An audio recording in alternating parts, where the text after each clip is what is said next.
Hey everybody, Butch Hobson here. Please join us watching the Nashua Silver Knights on Nashua ETV.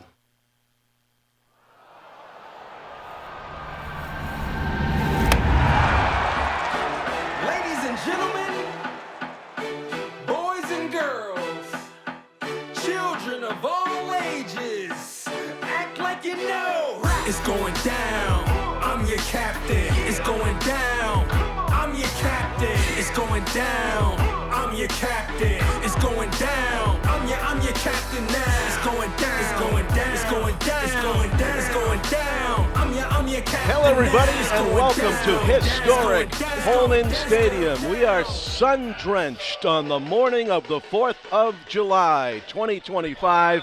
It is a morning start, a morning game about to begin at about 10:30, 10:35. Hello, I'm John Collins along with Tom King. Once again, the quick turnaround from last night's game against Norwich, the Sea Unicorns. They'll be taking on the New Britain Bees this morning, and we'll start with the national anthem to be sung by, once again, Al St. Louis. Singing the anthem today is an 8-time world record holder with over 5,000 performances. Please welcome Nashua's very own Al St. Louis.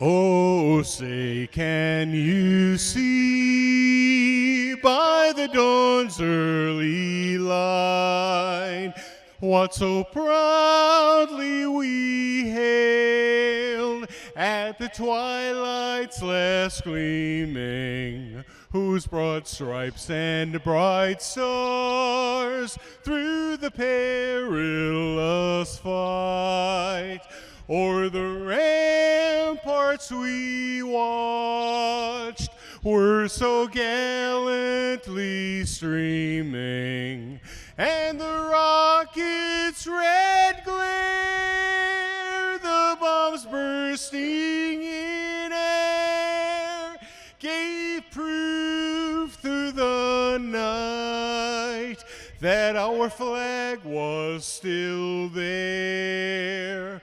Oh, say does that star-spangled banner yet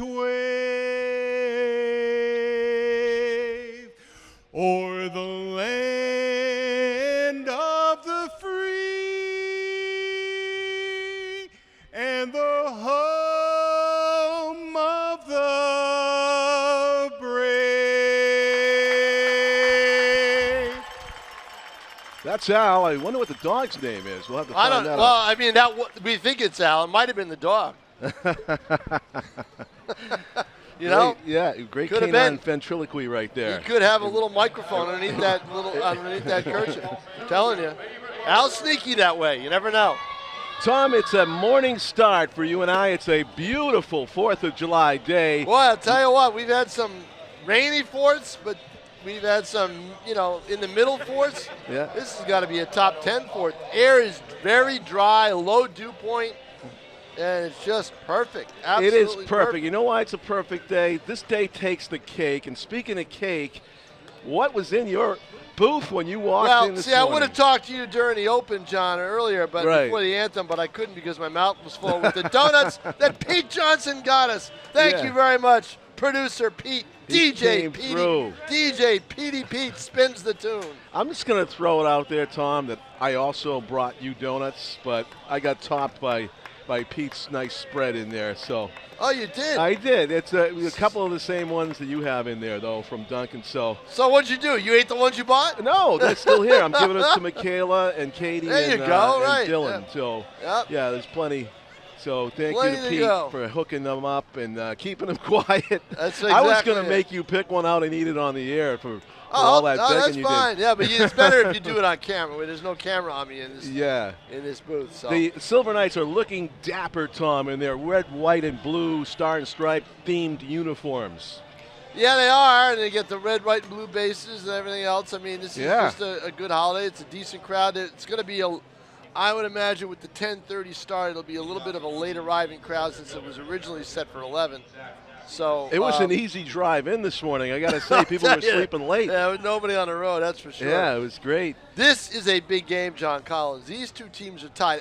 And I think the FCBL right now boils down to a very simple thing. Vermont and Worcester are locks for the playoffs, right? Zach Ziegreist takes strike one from Fitzgibbon, the starting pitcher. Vermont Worcester locks for the playoffs.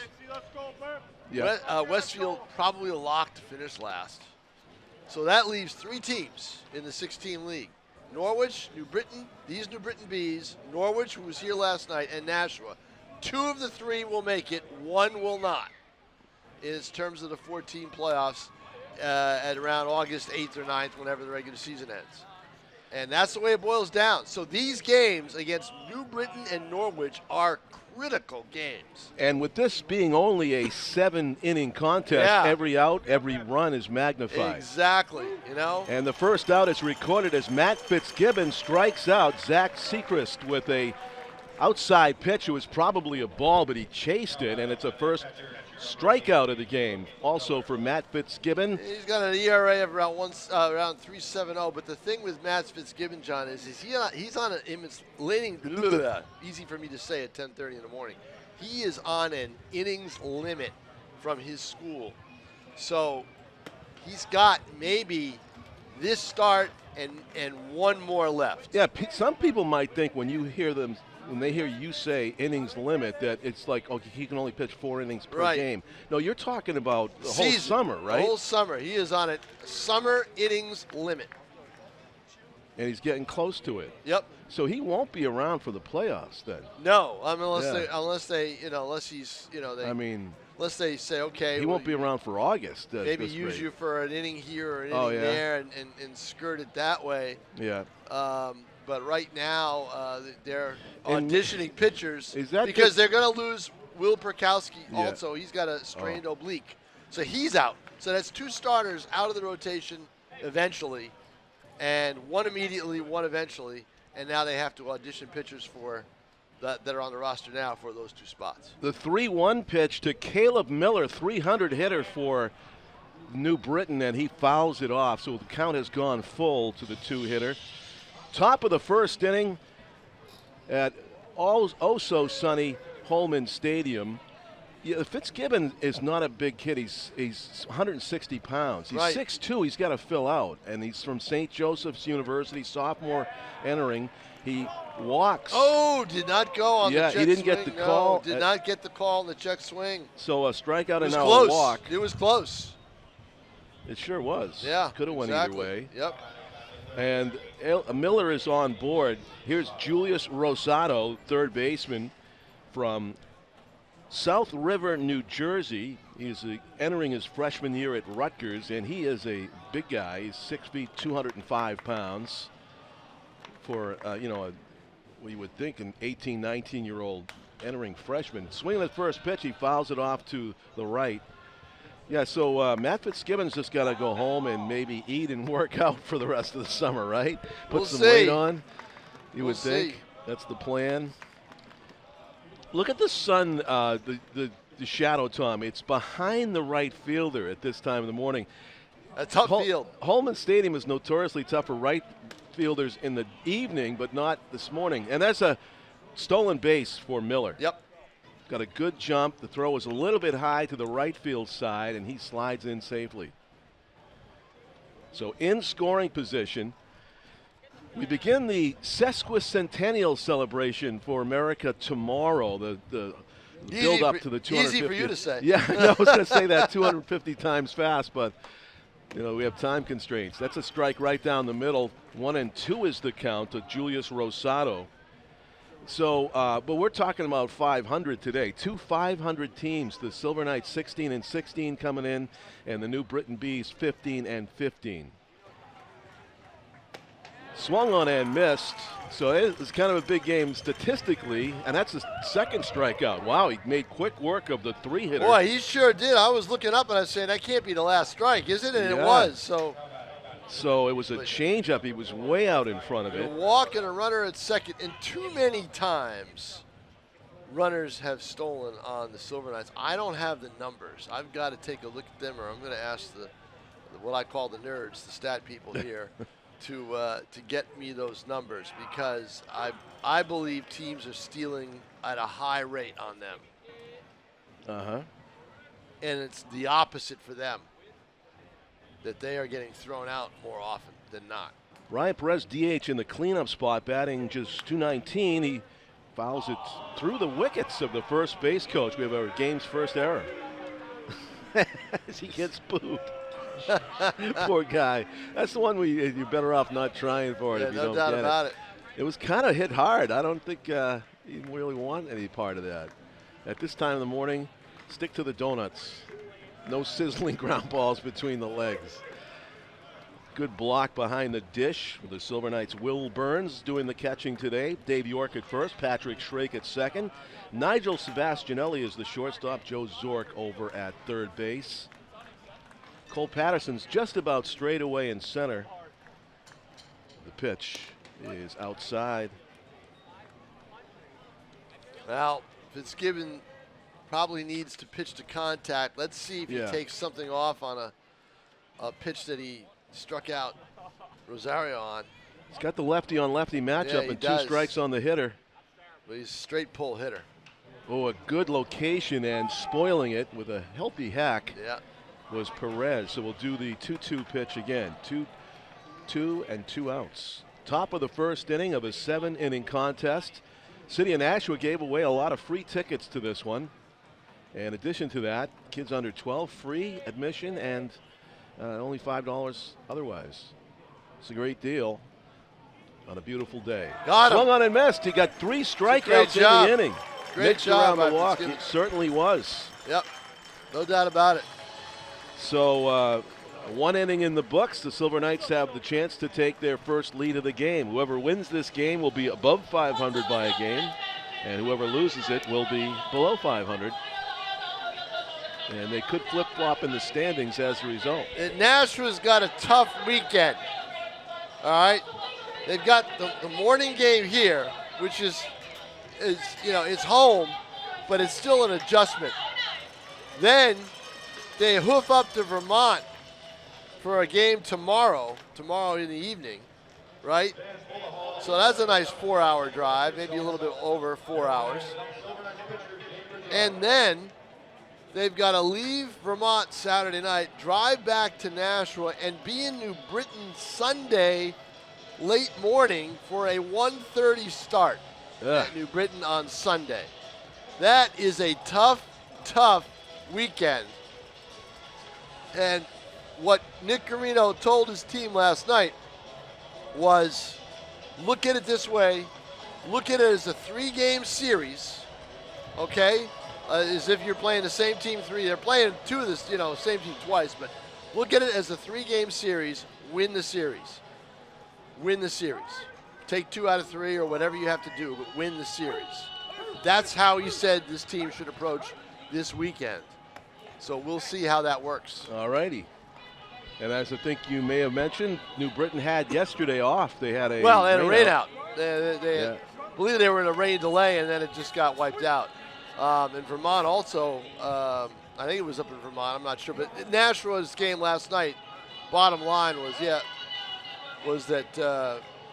it was the only game played in the league last night. New Britain came in fairly hot, Tom, right? They'd won 7 out of their last 10. They had a 2-game winning streak. 7-3 in their last 7-3. Yeah, they had a Nashua 4-6. Everybody has gained on Nashua.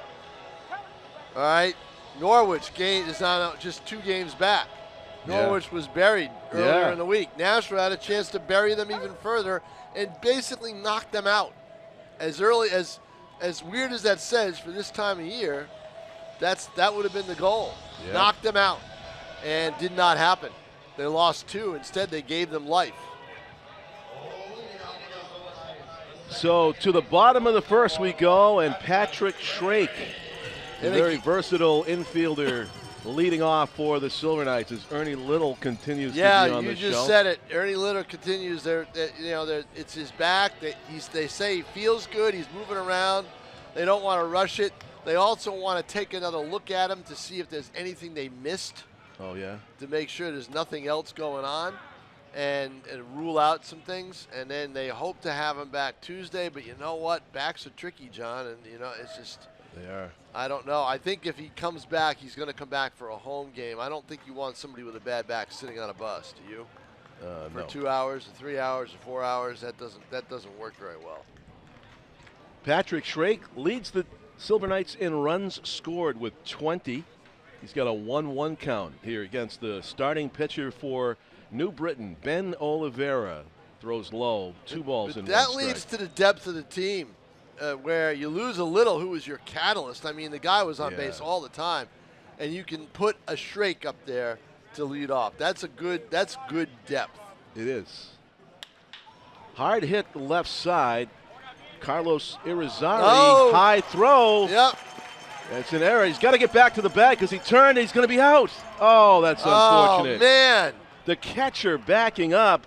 Caleb Miller got over there, and it's going to be how do you score that? You go 6-3, 2-3 for the putout.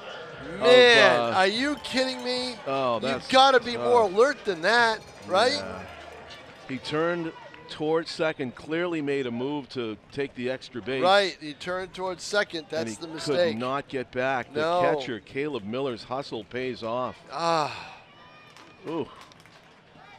So immediately erasing the first error of the game by one teammate hustling to back up another. High fly, deep down the right field line, a little bit tricky, and it's going to fall. Foul. Wow. Foul. We've seen a lot of action there this season. We have in the last couple of games, right? Yeah. The last few games, we've seen a lot. And I tell you what, if this is Fenway Park, I think that sneaks inside the 290 pesky pole before it goes foul. It might. Everybody talks about the right field of Yankee Stadium. It might have hit Boston's got one just like it in terms of maybe a little less room. If you can go right down the line. Yeah, exactly. It's got to be right down the line. Then it gets big. Yeah, right. But still, that's. But the little things, though, John Collins, Wow. the little things that have bugged this team. This is for Jack the Balser, last by the 2.5 weeks. Oh, yeah. We've been saying that same thing. You As got I to be said, kidding me. Oh, yeah, no. And well, that's what Nick Carino said last night. He says, we're having the same conversation. And I said, I know, I'm sorry, but I got to keep asking you the same questions. Oh. And the thing is, as I wrote today, rinse and repeat, not in a good way. Ground ball in the hole. Irizarry can't handle it. Well, it's a good thing because it was a slow move by Balser out of the box. He stumbled. So he would have been out with a good throw. Probably going to be an infield hit, I would imagine. Yeah, it is. Yep. Tom, now this is interesting. They just put a one up on just now. Ooh, just now on the error. Now, I think, officially, technically, don't you assess an error on the shortstop on the first play? Yeah, because he turned towards second, right? Yeah, then the play was made so then after. he's basically picked off the bag. Yeah, that's right. Right. So it really is the second error, I think. Yeah.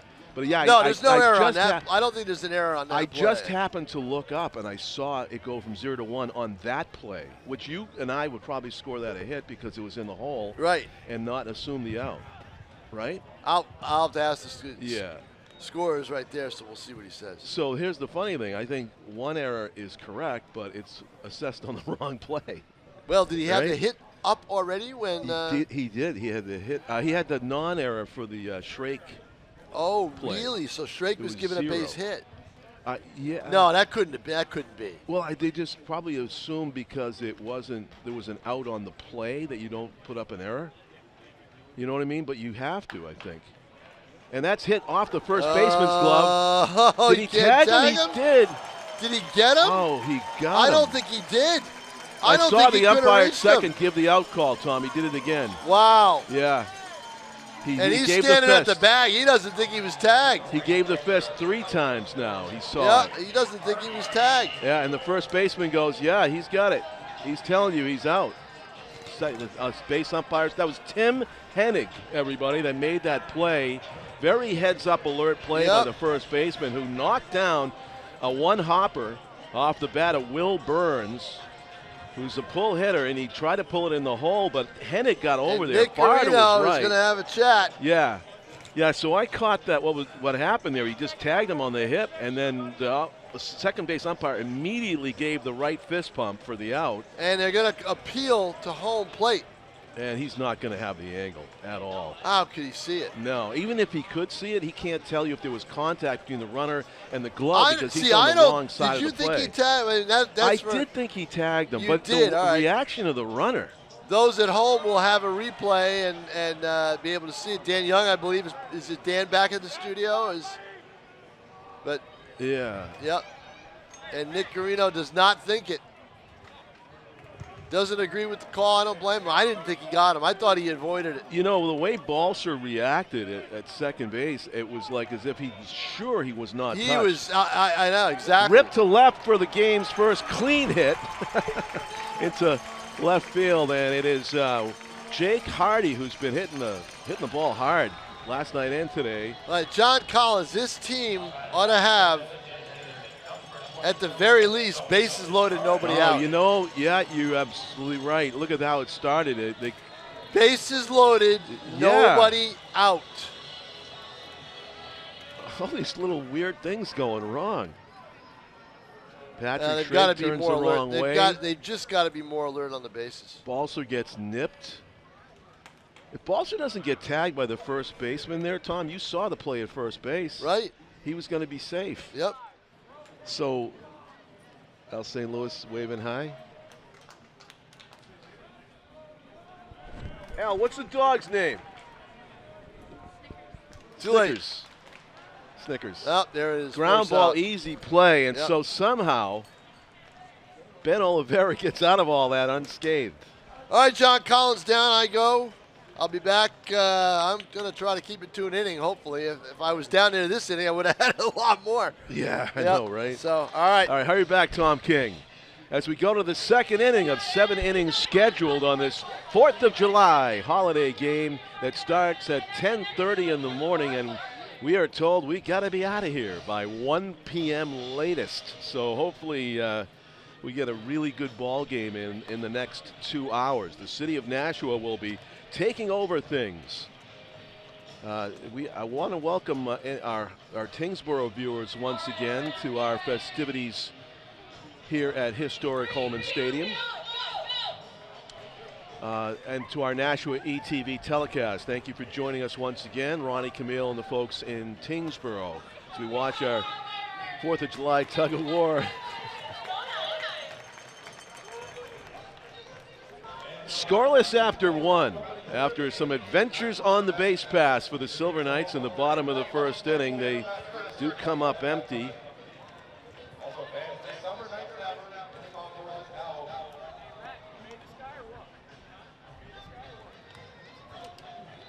I think there was 3 fielders' choices in 1 inning in that first inning. I've got to go back and look at all the outs. So we go to the top of the second. Matt Fitzgibbon back out there for another inning of work, and it'll be the 5, 6, 7 hitters due up for the Bees. Jimmy Gray from Aston, Pennsylvania, drawing leadoff duty, to be followed by their first baseman, Tim Hennig, and the shortstop, Carlos Irizarry.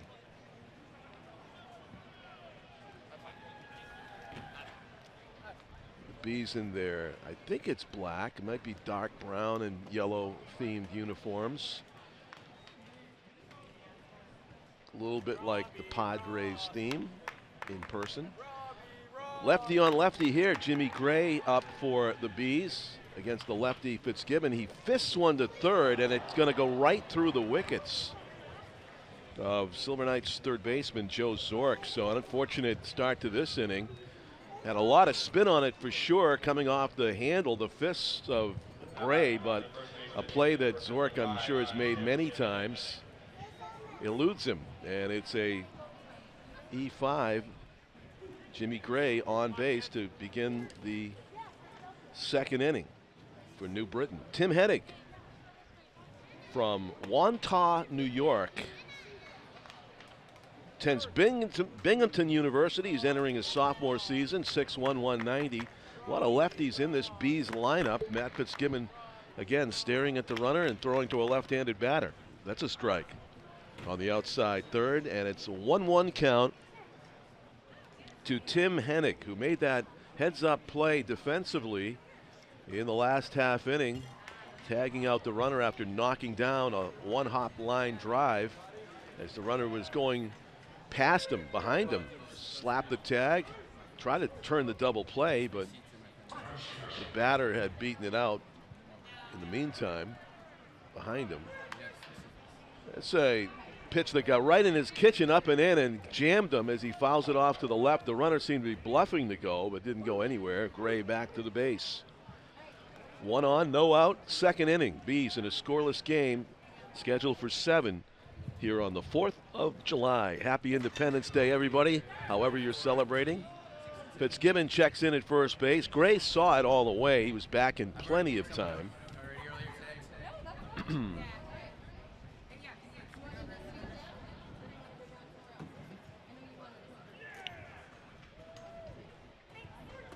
That's high and inside to Tim Hennig. Binghamton University first baseman awaiting the pitch. Holding it a long time was Fitzgibbon, and he throws it over the head. Might be behind the head of Hennig to the backstop. Retrieved by Will Burns, but that is definition of a wild pitch. Just got away from him on the 3-1. Now it's 3 balls and 2 strikes. Hennig is batting .217 on the season through 14 games. He does have a homer. The payoff pitch. That's a strike 3 call. He took it, kind of knew it. He was heading back to the dugout before the home plate umpire did his personal version of the punch out, and it is a strikeout looking for Matt Fitzgibbon. Impressive fastball at the top of the zone, froze the hitter. That's his 4th strikeout so far. All of the outs have been strikeouts through the first 1 1/3 innings. Carlos Irizarry is up there. He's our only Virginia player in the ball game today. Chantilly, Virginia. 5'9", 175 pounds. He's entering his sophomore season at Penn State Harrisburg. That's on the inside corner. Nice fastball there. Nothing that Irizarry could do with that one. 1-1.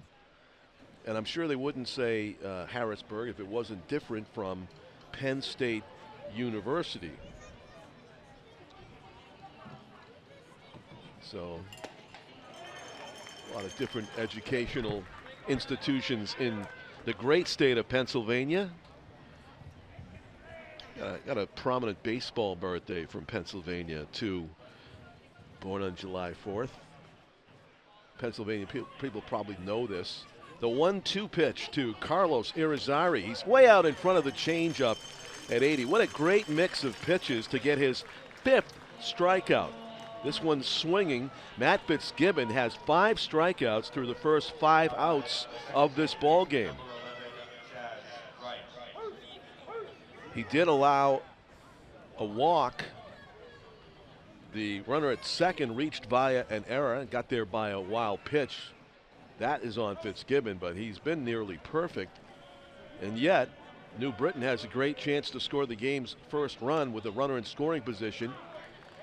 But there's 2 out. There's a bender as Chaz Wright looked like he was motioning to bunt. Chaz Wright, the second baseman for the Bees, is from Mountaintop, Pennsylvania, entering his sophomore season at St. John's University. Another lefty hitter.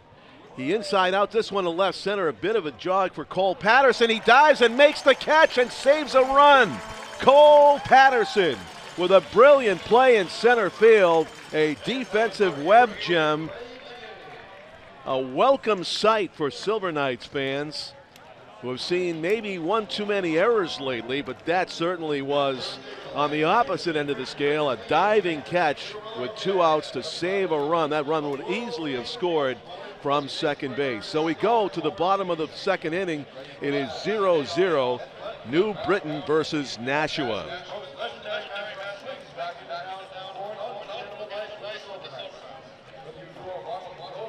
John Collins along with Tom King Nashua ETV crew.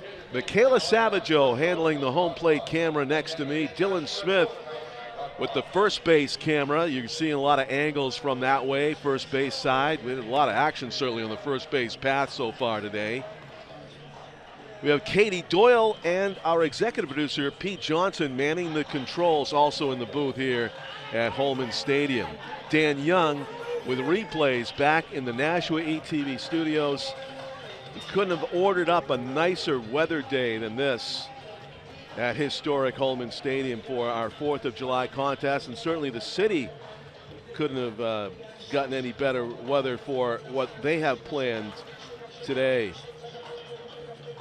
The sesquicentennial celebration, the 250th anniversary of the Declaration of Independence, endorsement by the U.S. Continental Congress in 1776. That commences tomorrow. It's going to be a really big bash, I understand, on July 4th, 2026, all over the country. I'm going to make some comments on the bicentennial, the 200th anniversary in 1976, which some of us were alive for, including myself and Tom King. I want to ask what his memories are. I was a kid, and I did remember a lot of it. Good to be around for another big celebration. Joe Zork trying to make up for that first inning miscue. Actually, it was in the second inning, starting off second inning, but all forgotten after that Cole Patterson diving catch that left the Bees scoreless after 2 frames. 1-1 pitch to Joseph Zork. He grounds it toward the middle, knocked down by Irizarry, throws from his seat of his pants, and it's not in time to get the hustling Joseph Zork, who's got an infield hit, the 3rd hit of the game for the Silver Knights. Nigel Sebastianelli, left-handed hitter from Ontario, Canada, steps into the batter's box. The slick fielding shortstop for the Silver Knights. Trying to continue a rally that Joe Zork may have sparked with that hard grounder up the middle that looked like it was targeted for, that's a foul bunt. Looked like it was headed for center field. It was a good job just to knock it down by Irizarry, but Zork had too much speed to throw out from a seating position. Good effort. After fouling that off, it's an 0-1 count on Nigel. And he fouls this one, it's 0-2.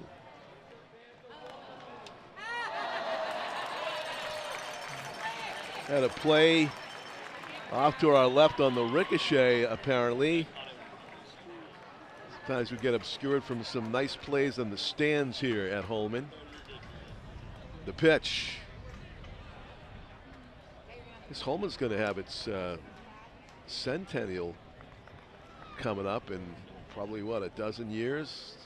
2037? I'm going to go look at my history of Holman here on the Nashua Silver Knights. 1937, yeah, so I imagine it's going to be 2037. There's going to be all kinds of celebrations here. Hopefully be around at least for that one. So strikeout of Sebastianelli, first out of the inning, and here comes Dave York, the Silver Knights' 3rd baseman. Dave's playing first base, sorry, tonight. David is a sophomore headed to Sacred Heart University. Fouls it off to the Tom King booth. And a ricochet comes right down rapidly into the section behind home plate. For a young lady who may or may not have seen the bicentennial also, picked it up in the 7th row.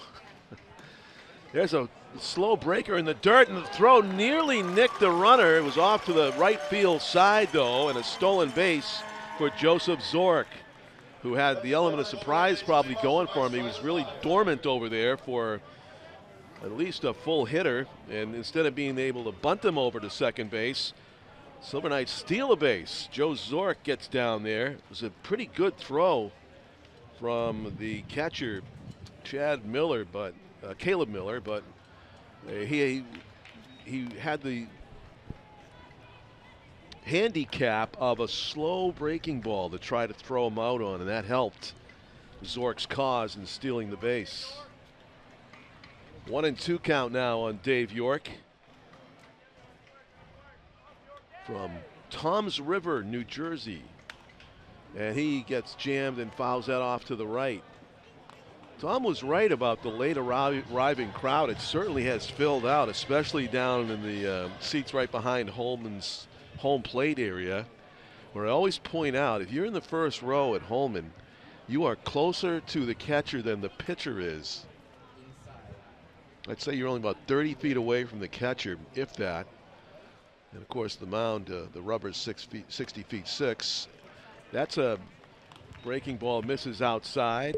Radar gun is working here today at Holman. That was a 77-mile-an-hour breaker from Ben Oliveira.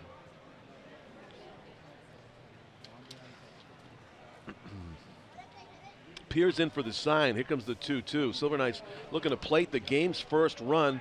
Good take there by York. He saw it was low out of the hand and didn't even think about offering. So it's 3 balls and 2 strikes to the Silver Knights first baseman with a golden opportunity here. Huge lead off of second base for Zork. They're really not concerned about him, it seems like. Checks his swing. It's low. That's ball 4. And a mound visit for Ben Oliveira and the New Britain Bees, as this is big opportunity for the Silver Knights. Every out, every run is magnified in a 7-inning game, and the Bees want to talk about it. First and second with 1 out with Cole Patterson due up, the center fielder, 9-hitter for the Silver Knights in a big spot from American International College.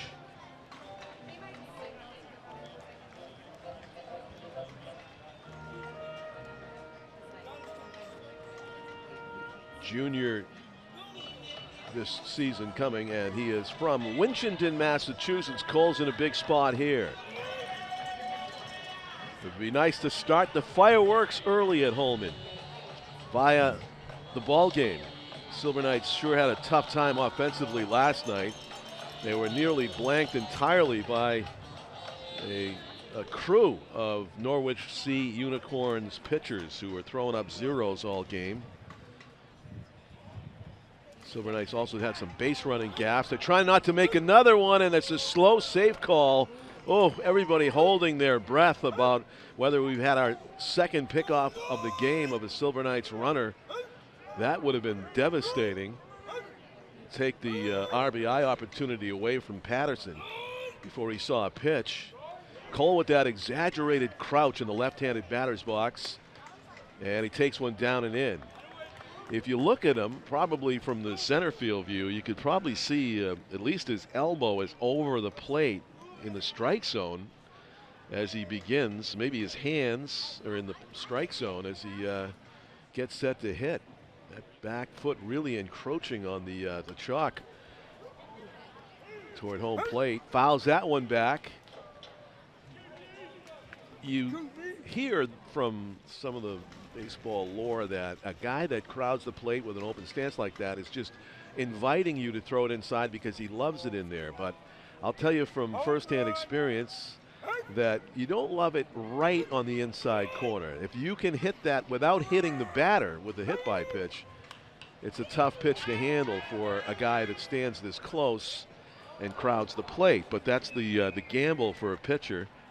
If you're coming inside consistently on, say, a Cole Patterson, he will take one for the team. He'll get nicked by a pitch, go to first, load the bases. So we'll see if that happens in this at-bat. But certainly it doesn't seem like Ben Oliveira is being shy at all about coming toward the inner third with those fastballs that Patterson's been fouling off.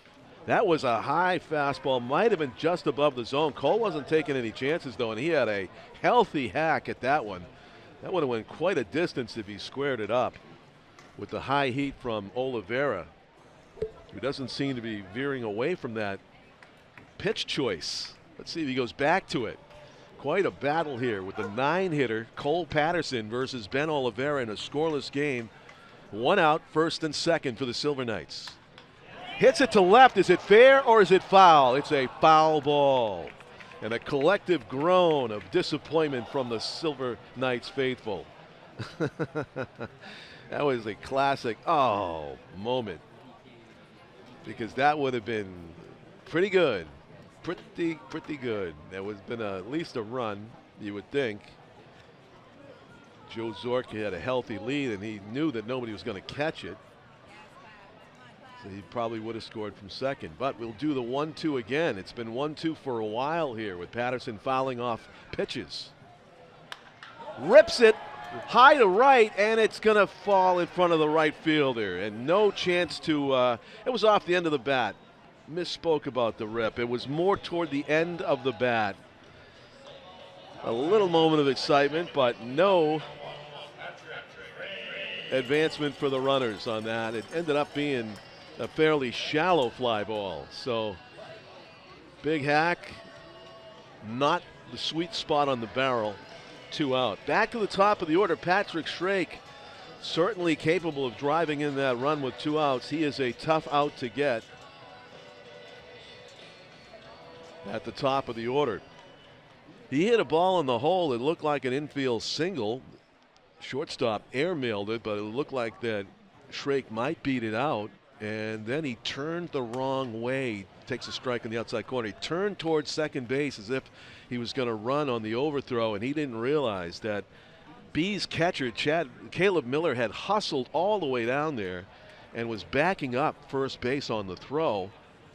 And so Miller just threw it to Schrake, trying to scramble back to the first base bag, and he was out. Ground ball to the shortstop.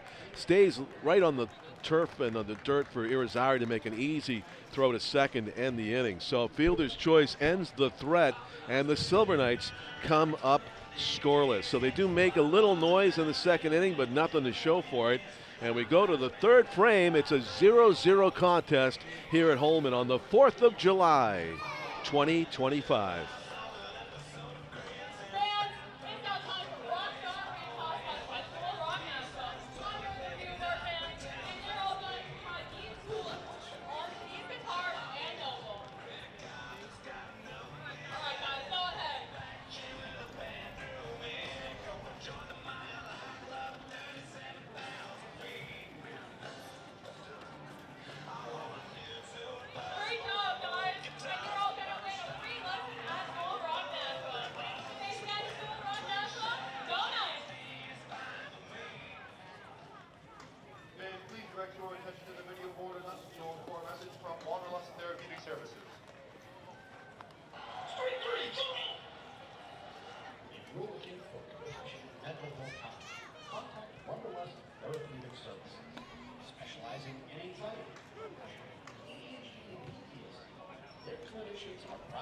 Holman Stadium on the 4th of July. It was a 10:30 start. We're about a half hour in, and we're through the first 2 innings. 0-0 is the score as the New Britain Bees get set to bat in the top of the 3rd inning. Nashua, the city of, will be holding its annual 4th of July celebration at Holman today. The event will feature a Nashua Silver Knights baseball game, which you're watching. A free concert by the Slackers, Nashua Hall of Fame inductions, and of course a performance by the Spartans Drum and Bugle Corps and a fireworks show to follow. A grand fireworks show. The city seems to outdo itself every year in that regard, that you can see for miles around. Of course, they pack the bowl here at Holman for that as well. But at 8 p.m., the Nashua Hall of Fame inductions.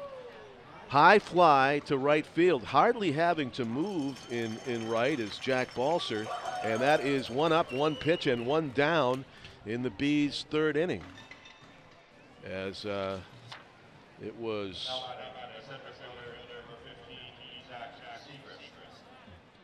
David Mayer who flied out there to right, the 9-hitter. Zach Seacrest is back up there, S-I-E. He's first pitch swinging, and he is going to fly to right shallow, and watch out for the collision. Good communication between Patrick Schrake and Jack Balser. Balser calls off Schrake. He got out of the way, no collision, and the second fly out to right of the 3rd inning. So for a pitcher that's on a innings count I think we could almost throw this inning out if he can get 3 outs on 3 pitches. It's supposed to be an unwritten rule that if the first 2 batters make outs with 1 pitch, you don't swing at the first pitch no matter what. It was an easy take, though, for Caleb Miller. It was way up and away. But, yeah, you're supposed to take a pitch, try to give your pitcher or your team a little extra chance to rest maybe. That's a strike, though, and it's been a 4-pitch inning so far for Matt Fitzgibbon. Couple of fly ball outs to right on first pitches. Now it's 2 balls and 1 strike to Caleb Miller, a 300 hitter coming in, resident of Rome, New York. And he's entering his senior season at Union College. Takes ball 3. It's a hitter's count. That was a 90-mile-per-hour fastball by Matt Fitzgibbon that missed low. 3-1 pitch on the way. Fastball on the inside corner and getting jammed inside, outing a foul was Miller. Good location, great location on that pitch by Matt Fitzgibbon.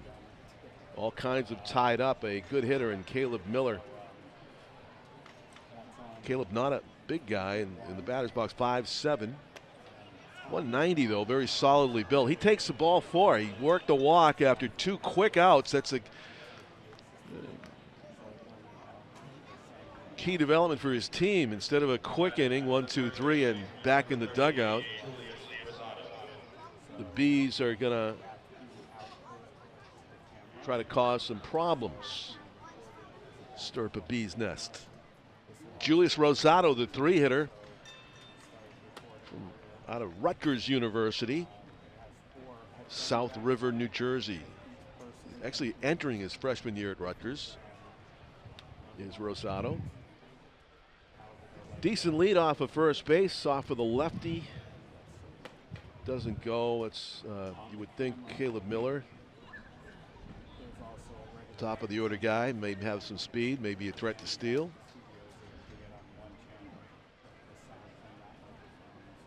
It's kind of a quick pitch there by Fitzgibbon. He never even looked at the runner and worked to the batter to his advantage. Threw a fastball in the upper inner corner and tied up Rosado. So it's 2 balls, 1 strike. Now he looks at the runner. And there he goes. First move. Swung on and missed. That's going to be a stolen base. In and out of the mitt of Will Burns. And what happened? They're going to call it a foul? I misspoke. It was not in and out of the mitt. It was fouled off of the mitt. So no stolen base. Terrific jump. But back to the bag goes Caleb Miller. Foul tip off the bat of Rosado. The 2-2. Strike 3 called. Inside corner at the knees. All Rosado can do is grimace in disagreement, but it looked like a good pitch. And Matt Fitzgibbon has struck out a lot of people today. Through 3 innings, he has struck out 1, 2, 3, 4, 5, 6. Just a couple of flyouts.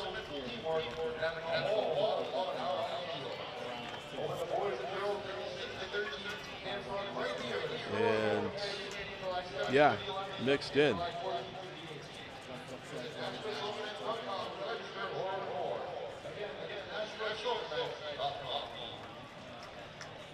Three flyouts, including that great catch by Cole Patterson in center, helping out his pitcher through 3 scoreless innings for Fitzgibbon in a game that the Silver Knights really, really want to win.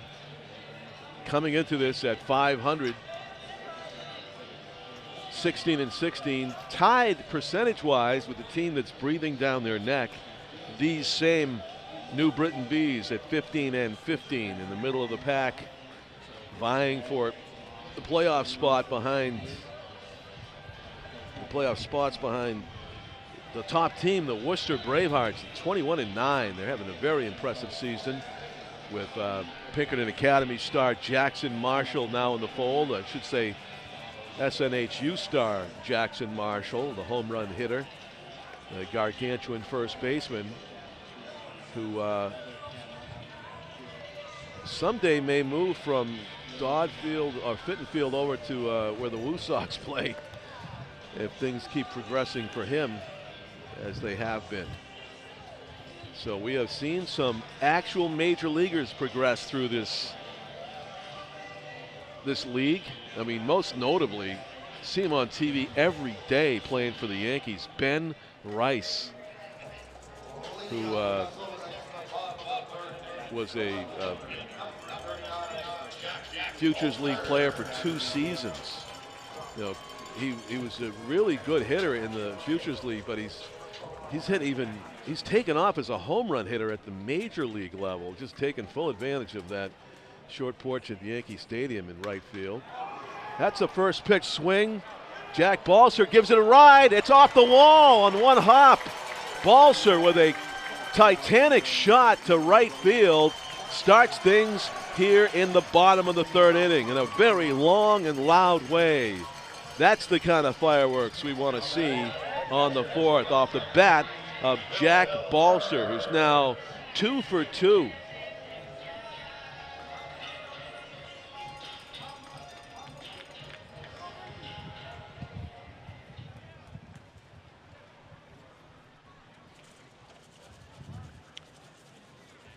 So Balser gets to second base. He wasn't able to get there last time, of course, because there was the controversial tag by first baseman Tim Hennig that he claimed he didn't get tagged, and Hennig's like, look at the second base umpire. What did he say? He says, you're out. So he got there this time through a bomb. He hits the ball, one hop the wall out there. That's probably 380 feet away. 375. The 1-1 count. And it's fouled off the end of the bat of Will Burns.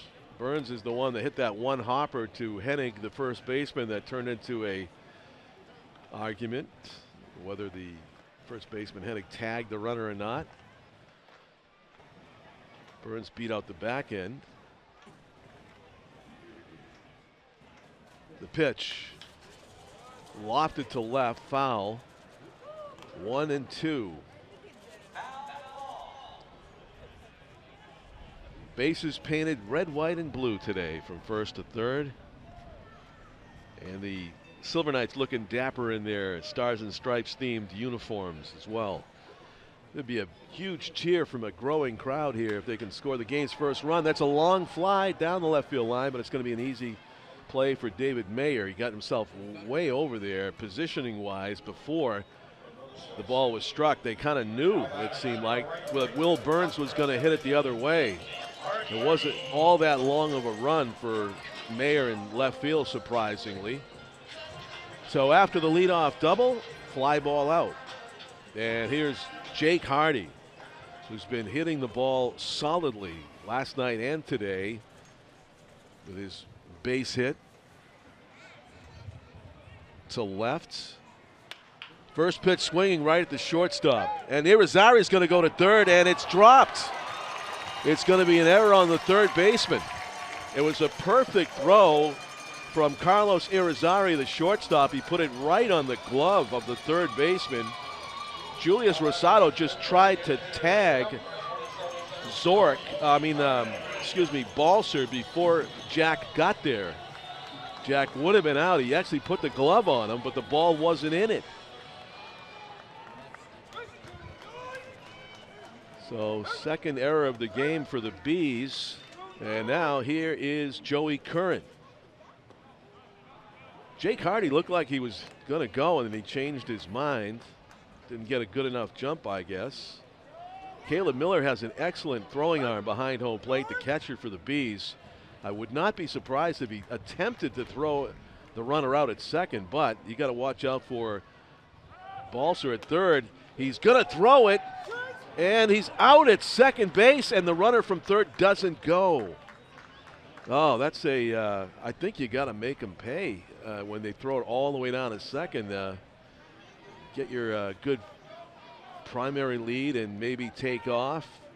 As a middle infielder, you got to concentrate on catching and tagging to get a runner out like that. very hard and very deep to left center. Back to the wall, and it's going to one-hop the wall. Run is home, and scampering into second base is Joey Curran. A pair of one-hoppers off the deep left and right field walls here at Holman, and the Silver Knights have the game's first run. 1-0 on the RBI double by Joey Curran. Great hits here in this inning.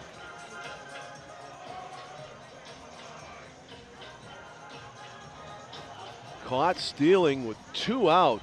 That double came with 2 out from the bat of Joey Curran. A clutch hit. 1-0.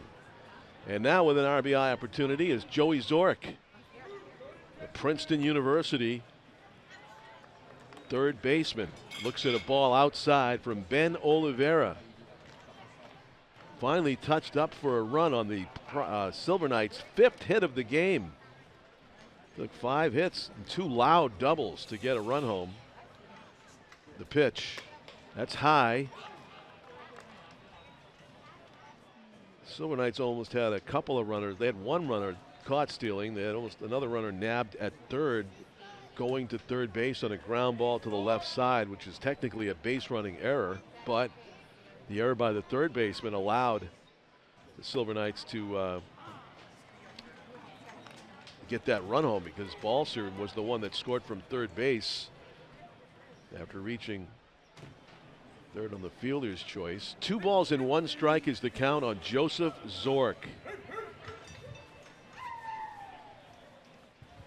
He's from Sterling, Virginia. I said that he was the only Virginia game was the guy was the Chantilly, Virginia for the Bees, but I forgot Joe Zork is from Virginia. Sterling. Didn't agree with that call on the outside part of the plate. 2 balls and 2 strikes, 2 outs, looking for a clutch hit to follow in the footsteps of Joey Curran, who's got a healthy lead off a second. Oliveira's pitch. Ground ball back to the pitcher. He almost had his glove there on the follow-through, waiting. So easy play at first. Strands the runner, but the Silver Knights do pick up a 2-out RBI. Joey Curran rip off the left field wall. 1-0 as we go to the 4th inning. In 7 innings scheduled game here on 4th of July 2025 at Holman.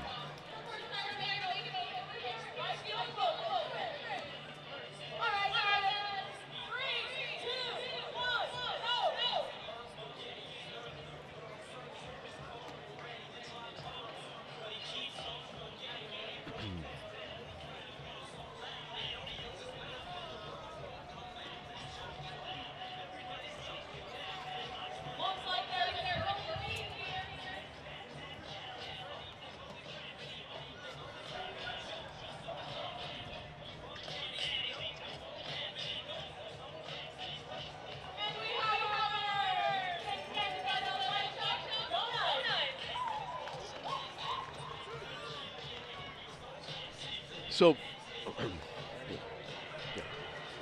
welcome back to Holman as we go to the 4th inning. The New Britain Bees now trailing the Silver Knights 1-0 after a pair of booming doubles off the Silver Knights bats in the bottom of the 3rd. So it looks like Tom King is back.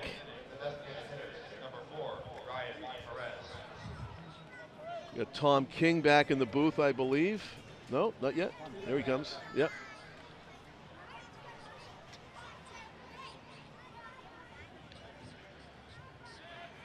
And bluffing to bunt at the pitch was Ryan Perez, the designated hitter. Well, they've dodged some bullets here and there. Yeah. And managed to run. More adventures on the bases. Yeah. There's a bunt foul off the bat of Perez. Stolen base, the steal attempt at second. I mean, they say they're going to be aggressive. Yeah. If they're on first, their job is to get to second one way or another. But also to be aggressive, Tom, I think the runner on third's got to go. If they're going to throw the guy out at second and the middle infield has got to concentrate on the catch and the tag, that guy from third. He's got to go. Yeah. But you know what? He ended up scoring anyway. He did, and thanks to a clutch hit with 2 outs by Curran. Yep. Curran's a good hitter. Zork's 2 a good hitter. booming doubles. It was welcome fireworks early here, Tom. Right, exactly. Silver Knights fans were breathing a sigh of relief to see those two shots. There's a ground ball. Sebastianelli. Nice play. 1 out here in the 4th inning. A 7-inning game scheduled. Have you heard of the band called the Slackers? They're playing later today, right? Yeah. 5 o'clock? No, Yep. And, of course, we had the Hall of Fame inductions at 8 o'clock. I only know the bands that played at Lawrence Welk back in the 70s.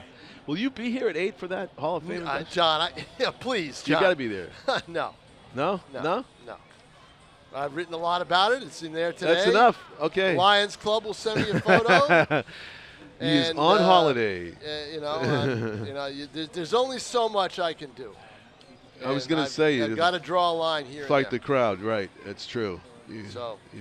I I asked the Lions Club. It's their award. I asked them to help me out every year. In fact, I have to send Ed a text. Ed releases a text pretty soon to remind them to send me a photo. There's a lot on your plate, including Pete Johnson's Donuts. Fortunately for you. I think I got to take a couple home.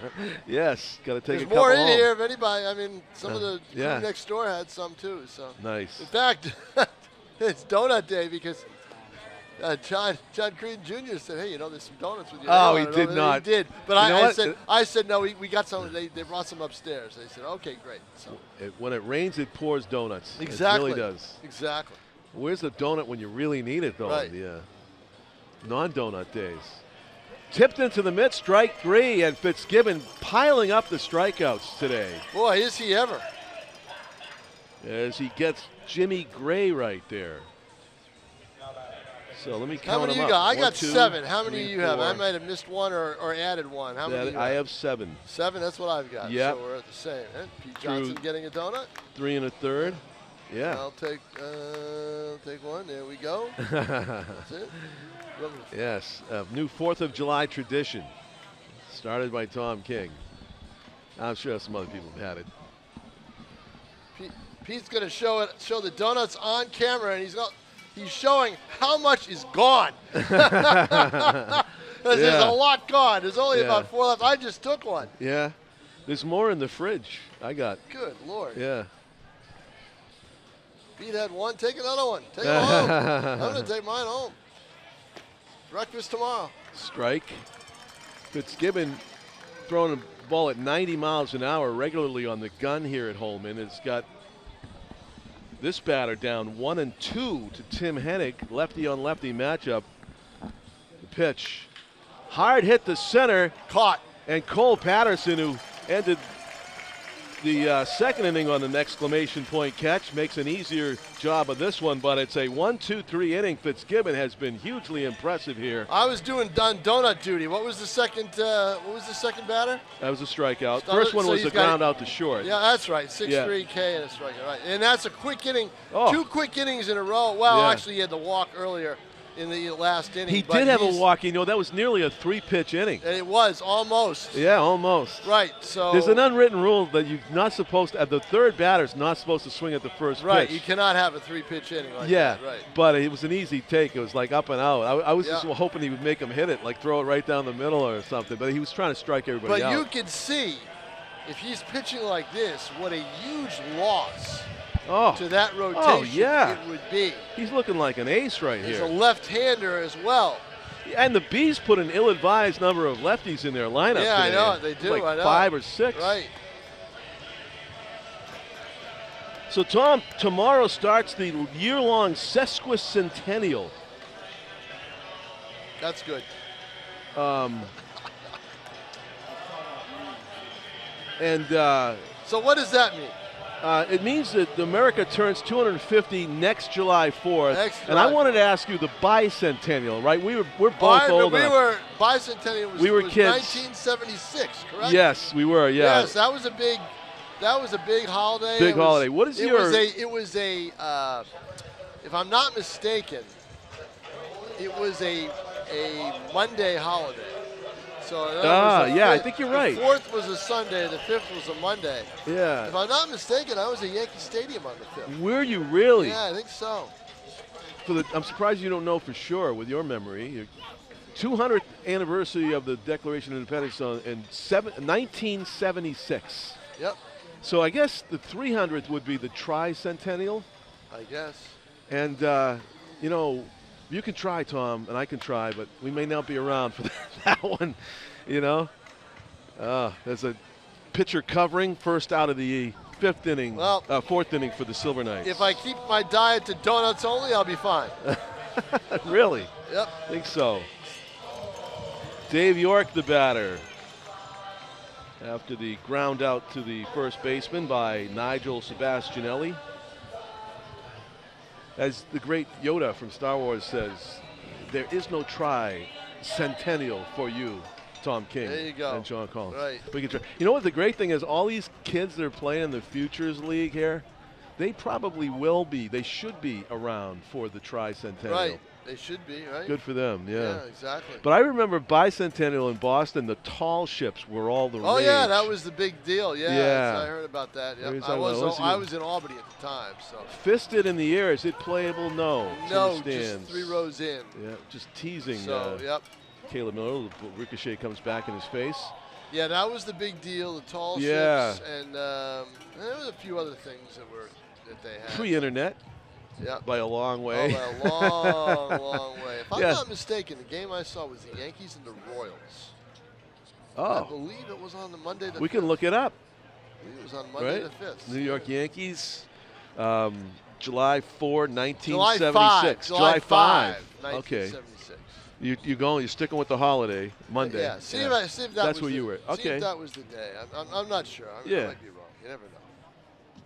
So Dave York looking for a one-out base hit here. Silver Knights can't be comfortable with just that one-run lead against this Bees team that they're battling in the standings. Even percentage-wise, 16-16 for the Silver Knights at 500 and 15-15 for the Bees. The 1-2 pitch is high, 2-2. Looks like Oliveira's, by his gestures, is upset with himself on that one. Dave York, Sacred Heart University ball player, and he pops this one into the stands. Well, Dave York was kind of, I don't want to say buried on the bench, but he was 1 for 13 and had 9 strikeouts. And he comes up in extra innings and delivers a game-winning hit about 2.5 weeks ago. And ever since then, his bat has come alive in terms of getting him more playing time. The 2-2, he's out ahead of that one. As soon as I say that, I know it, huh? You know, he goes way out in front. So only the second strikeout of the game for Ben Oliveira. But I'll tell you what, a 1-0 lead, but don't forget, 7-inning game. So now we get into crunch time. Yeah. The 5th is really the 7th. So now you're going 7, 8, 9, right? Yeah. That's how you've got to look at the next 3 innings. As Yogi said, it's getting late early in a 7-inning game. Right. Cole Patterson had a pretty, did he get hit by that? He almost got hit. He had a good swing his last time up, but he hit it right off the end of the bat. And the ball landed, well. Yeah, it fooled me. I thought he was going to hit it deep. Yeah. But it was not on the sweet spot. The 1-0, and he swings through that one. It's 1-1. He's an aggressive player, hustles like crazy. Again, if he's on first, he's not going to stay there. And he is responsible for the game being a shutout right now. He took a RBI single right off the grass with a great diving catch in the 2nd inning to rob the Bees. Yeah. Hustling all the way, of course. That's going to hang up. Yeah, so now Patterson is flied out to right and left. He's got a good inside-out swing. Yeah. But it's a 1-2-3 inning. The Silver Knights go down in order as we move along to the 5th. And the pressure is on now. Now the pressure's on. Yeah. Every base runner, you get the tying run on base, everything, it's all of that. So they've got to hold on. And now they stand up, salute the service.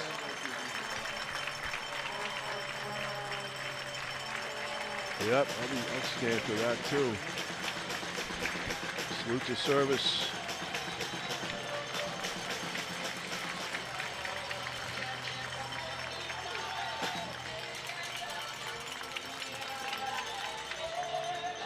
Very fitting on July 4th. They usually do it on Saturdays, home games. They're doing it today. It's a good crowd here, a very good crowd. And it was late arriving, as you said. Yes, it would be late arriving. I said it would be, and a lot of fans were on the concourse getting food and everything else. You know, I mean, it's automatic for a lot of fans. If they come to a ballpark, it doesn't matter whether it's 8 in the morning or at midnight. They've got to have a hot dog, right? They've got to go to the concession stand and get something.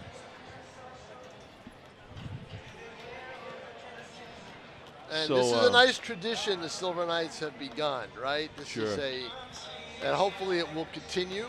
Yeah, hopefully it will. You know, they'll keep it up. Yeah. You know, and maybe there's a year where they take a year off or so just to recalibrate it again. But you hope not. You hope the league will accommodate them and give them the 4th of July at home. It used to be their annual 4th of July was spent in Pittsfield. Yeah. They were the team that was always the team that had to travel to Pittsfield on the 4th of July. But now Wacona and Pittsfield would have fireworks and a big crowd. Kyle Jackson liked that. He liked that atmosphere that they had at Pittsfield. But the players didn't like having to be on the road on the 4th. And talking to Nick Carino about it the other night. And, now obviously Pittsfield, with the work needing to be done at Wacona, is not, they're paying their league dues, but they're not not a playing team right now because they have no ballpark. All right. It's got to be worked on, and to find out during the course of the season where that stands. Carlos Irizarry down in the count quickly to Matt Fitzgibbon, 0-2. I believe there's a gaming truck down in on the right field side that is operational today. Oh. You see it, John, down right Yeah, field? there it is. Yep, with the back open. The back wasn't open a while ago. I think they just got here. Opened it up. Strikeout. Another one for Fitzgibbons. That's number 8. 8. A 3-pitch strikeout at that.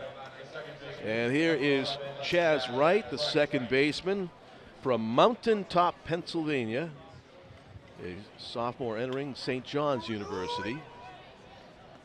It is a birthday for a prominent Pennsylvanian, Tom, and you know him well. And a lot of people in Pennsylvania know this. Chuck Tanner was born on the 4th of July. The manager, right? Yes, he passed away in 2011.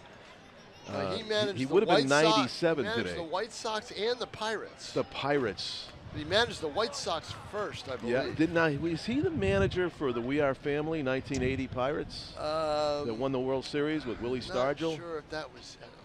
I think he was. I think he was too. The manager before that was Danny Murtaugh. Oh, maybe it was Murtaugh. But I don't think it was Murtaugh. No? Murtaugh was an older guy. I think Tanner was part of that. He was a younger guy and very enthusiastic, and so that would have fit him more than it would have fit Murtaugh. So it was the 79 World Series. Yeah, I think he was the Pirates and he manager. was the manager, Yeah, he was. Yep. Would have fit him much more. That's fouled off to the left, so it's 2 strikes on this hitter, Chaz Wright. 1-2 is the count. We Are Family. A nice breeze. 1979 Pittsburgh Pirates. That was their, we talked about the Chicago Bears 1986. That was the team for the Pittsburgh Pirates fans. That was their once-in-a-lifetime team. Well, it was a once-in-a-lifetime team. They had a World Series championship earlier in the decade. They beat the Orioles. Oh, yeah. 1971. Oh, I don't remember that as well because I was younger. Clemente played on that team. That's right, huh? Yep. Wow. He was alive. Chuck Tanner. I believe he died after that in it was New Year's Eve, right? Yeah. In a plane crash. I think it was either the following year or it was that year. Is that how he died? 1972, yeah, I believe, right? Oh, that's right. Yeah, no, he did. Yeah. It was a humanitarian mission. Yeah, he was on a mercy mission. That's right, yeah. That was such a tragedy. Yeah. And, July 4th is also the birthday of the late George Steinbrenner. That's, of course, right. I wanted I guess I was only looking at the players list. I should have remembered that one. George Steinbrenner. I wonder how old he would have been today. Let's see. George, birth year, 1930. High in the air. So he would have been 95. 95, not that old. He could have been alive. And it's caught on the third baseline by Joe Zork for out number 2. A rare out that is not a strikeout for Matt Fitzgibbon. Sun is hot, but the breeze is cool outside. Yeah. Ideal day, really. Yep. So David Mayer from Glenview, Illinois. I think he's our only Illinois player in the game. Rocks it foul. Heads up, kids. Misses everybody, fortunately. Tell you what, there is no one in the bullpen right now. Well, now just as I say that, they start some action in the bullpen. Just as I say it. It's going to Manhattan College. Well, my brother went there. Oh, yeah? Yeah, I visited down there. Is that when I in was the a kid. city? Yeah, it's in the city. Wow. That's why it's called Manhattan.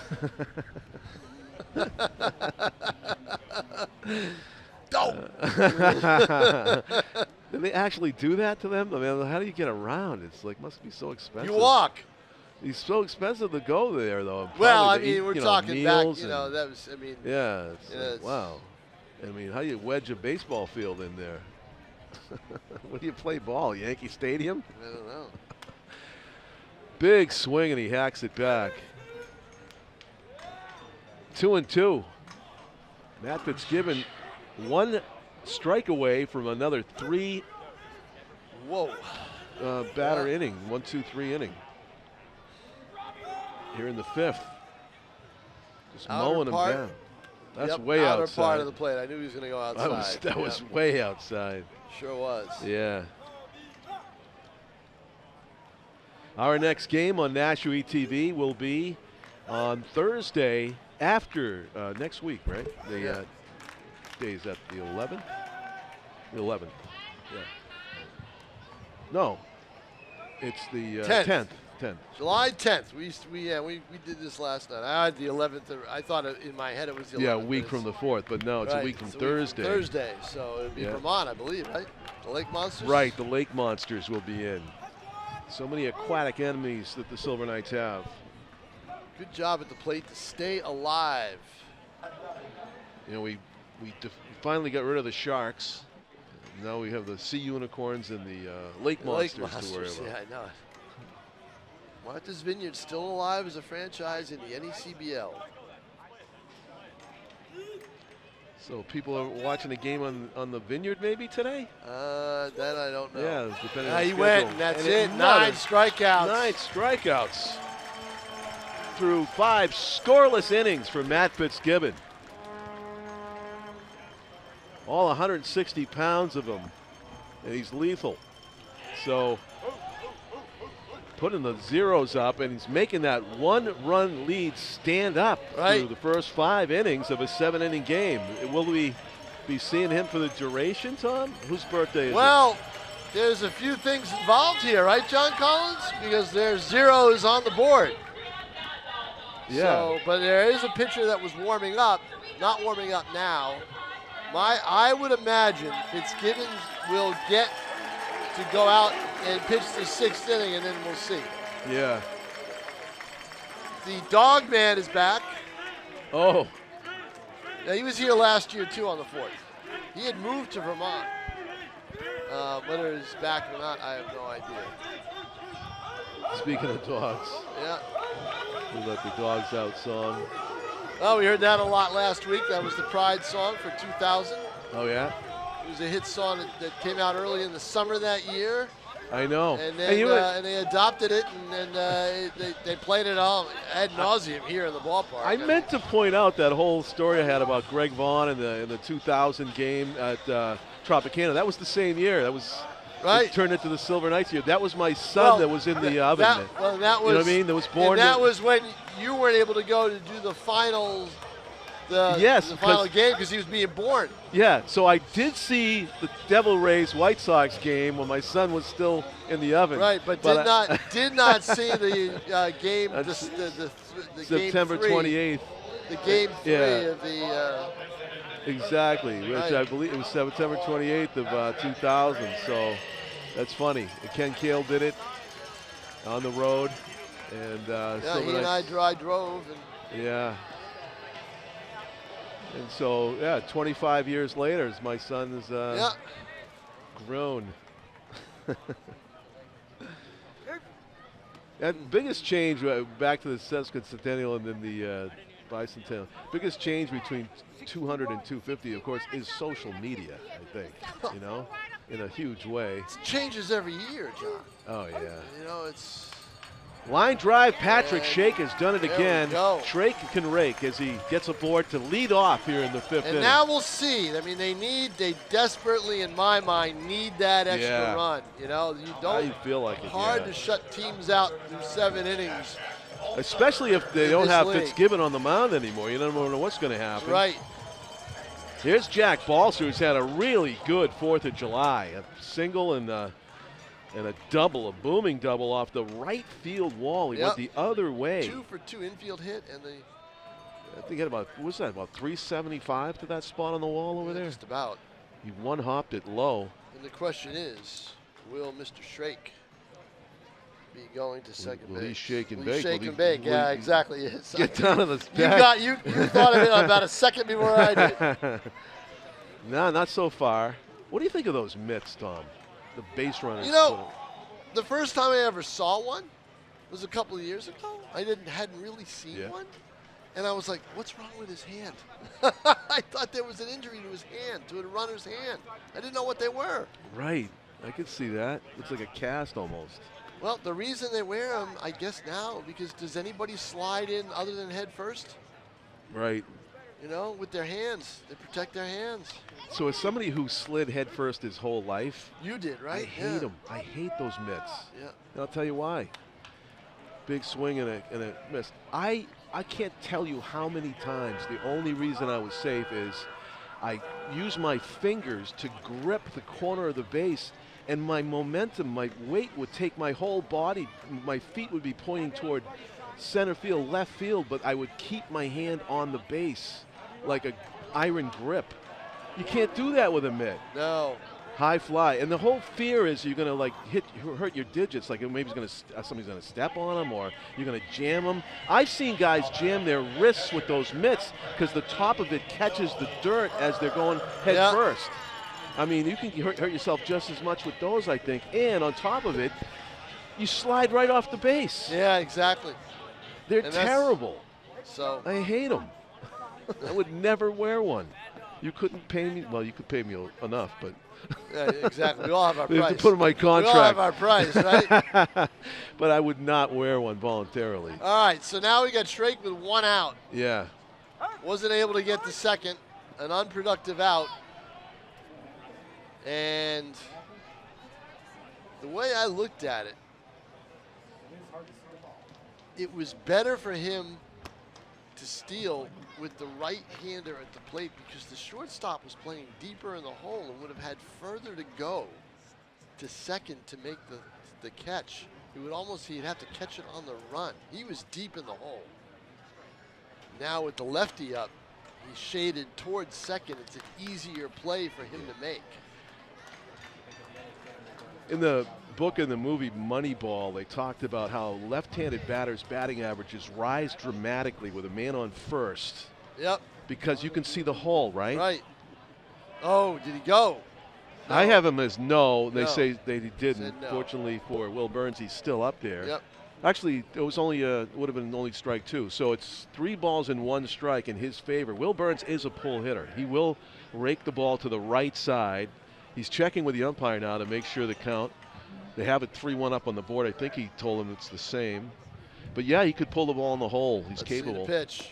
Fastball on the corner. That's a generous call. Yep. In the upper outer, 3-2. So that's a pitch 3-2. where you don't let him pull it. Got to manufacture this run. Somehow. Somehow, some way. Get him to second or third. Yeah, 1 out. Shrake with the lead.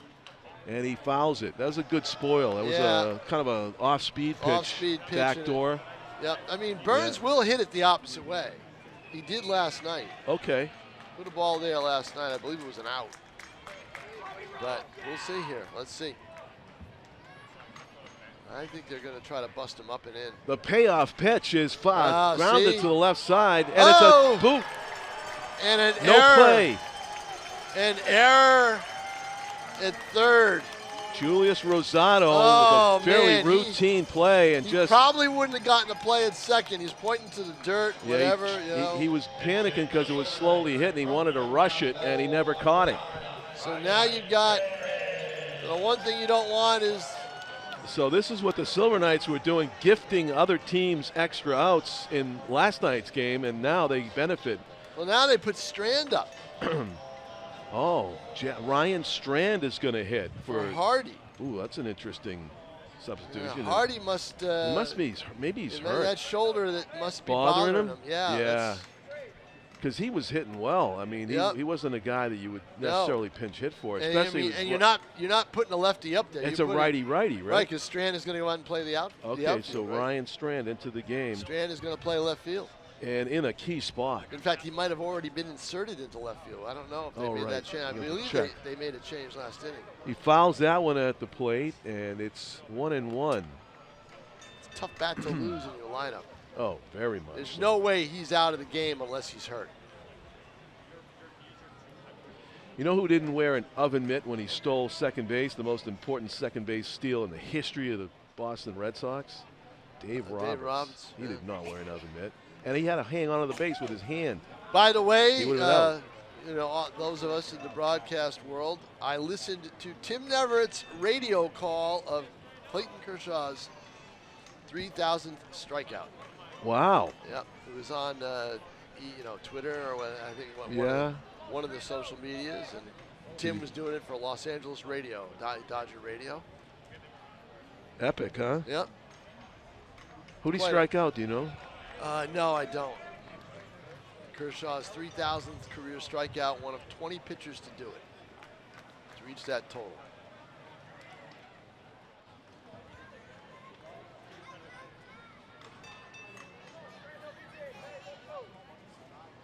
A lot of fans down in the left field area, right? By the picnic tables, relaxing. Oh, yeah.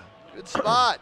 Occupying all parts of the park today. It's really a joy to look around and see. I think they're playing some games. They've got kids out there, the whole bit. It's a nice. They're taking advantage of that part of the ballpark. The count has gone full drama on display. 3 balls, 2 strikes, 1 out. Men on first and second for the Silver Knights. Rip foul. Wow, heads up out there. Yeah, just where you're talking. Actually, one bullpen. hops the mound in the bullpen and goes into the kids' area. Yeah. Boy, that was a shot by Strand. If he could have straightened that out, oh my. 4-0 lead. And another 3-2 pitch coming. And I have a feeling after making contact like that, he is just gung-ho to swing at anything. Let's see. Yeah, it was. Spoiled that. He just got a piece of that, John. Oh, barely.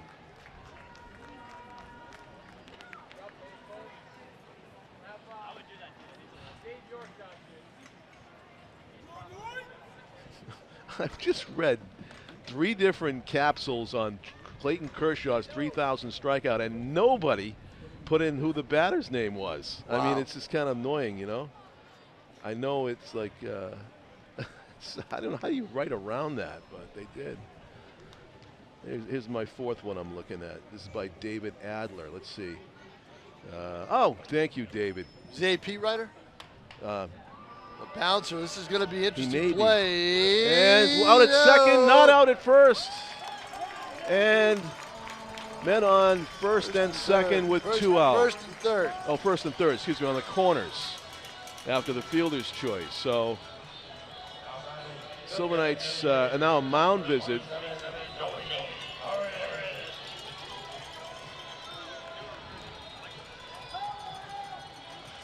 Yeah, it was Vinny Capra that struck out for the White Sox.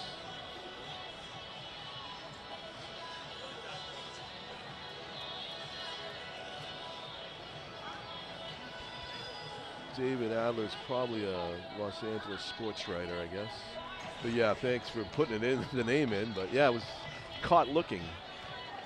They stopped the game. Yes, it wasn't called third strike. Yeah, I saw it. They stopped the game and everything. Good for him. That's a lot of strikeouts. Injury-plagued career, though. Right. Yeah. And in this season too, right? Didn't he miss some time? Yeah. Maybe the beginning of the season. So another Well, Joey Current's been here before, Tom. 2 outs, runner in scoring position. He came through with a booming double off the left field wall. Hits the first pitch at the shortstop. Nice play to his left by Irizarry as he flips the ball. He needed to get a line drive over Yeah. the shortstop's head. There's a lot of room out there in, Yeah. in left center field, but unfortunately, a lot of action for the Silver Knights, but they come up empty in runs. They do. They leave 2 runners on, and it's still a 1-0 game. That may hurt. Fitzgibbon is back out.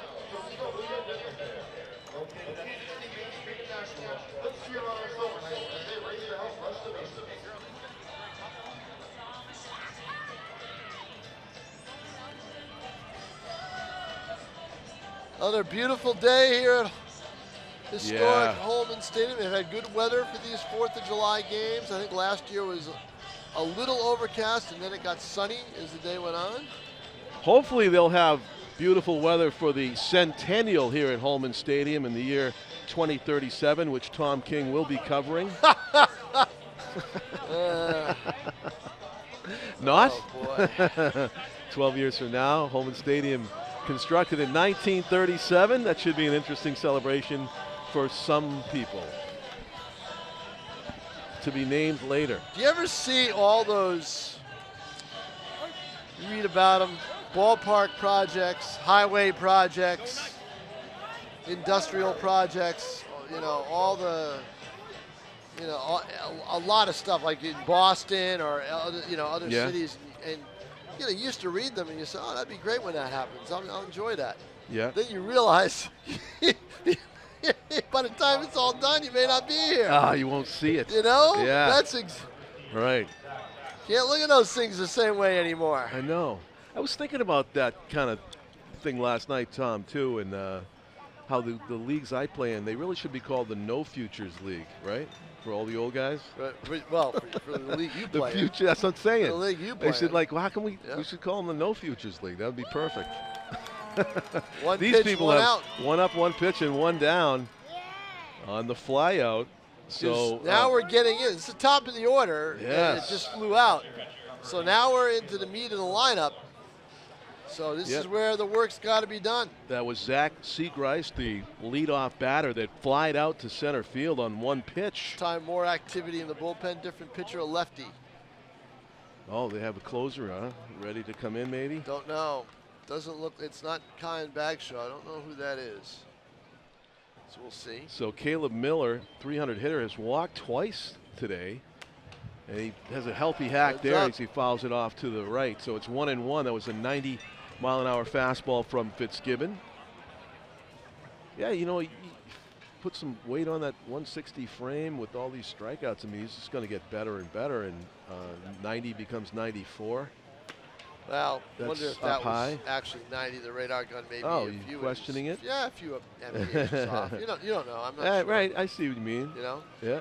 but don't know what the margin of error is. 2-1 now. Helped him out there. And that says 90 again, and certainly He is Miller made it look like He's it. getting them elevating some of the off-speed stuff, isn't he? Yep.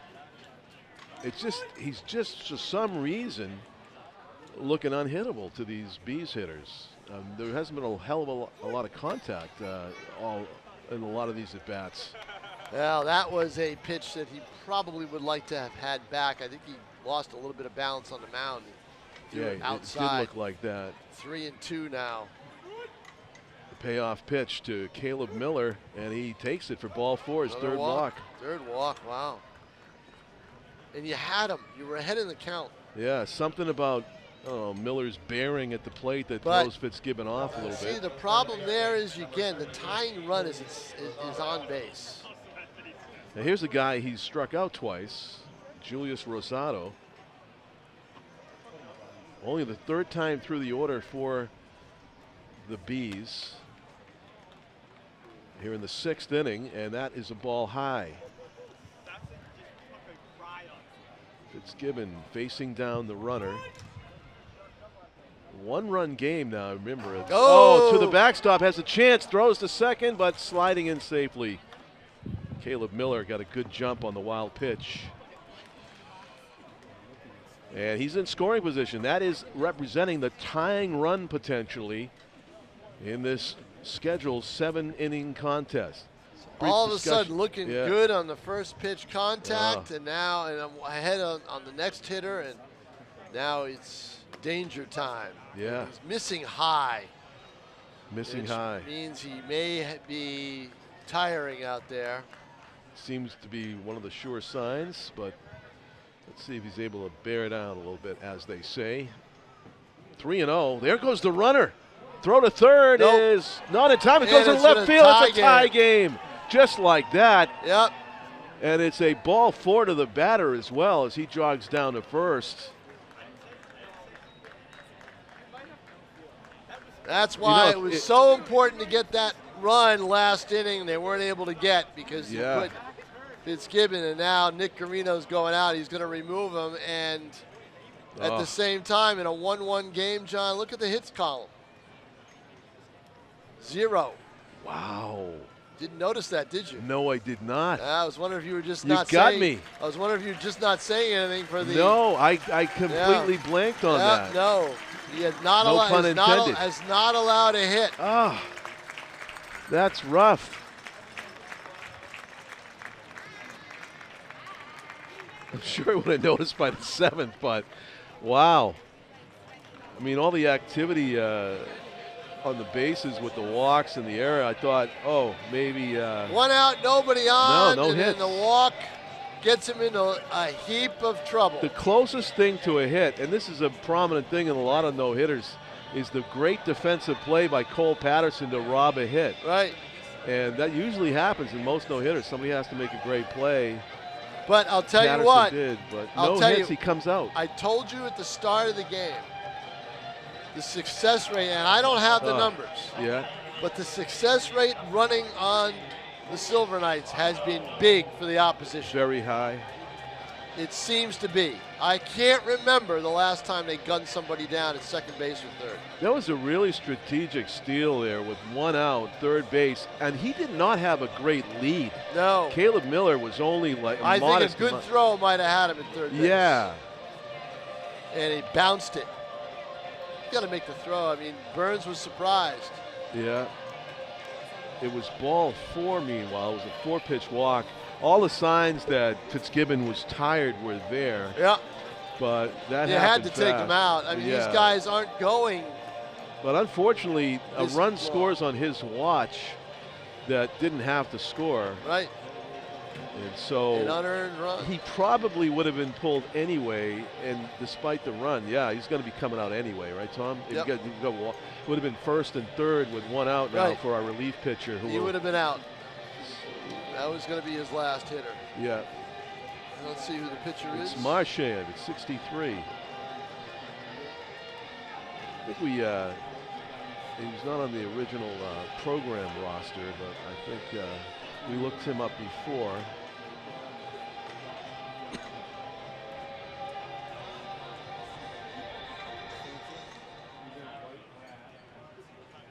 And that's Luke Rondo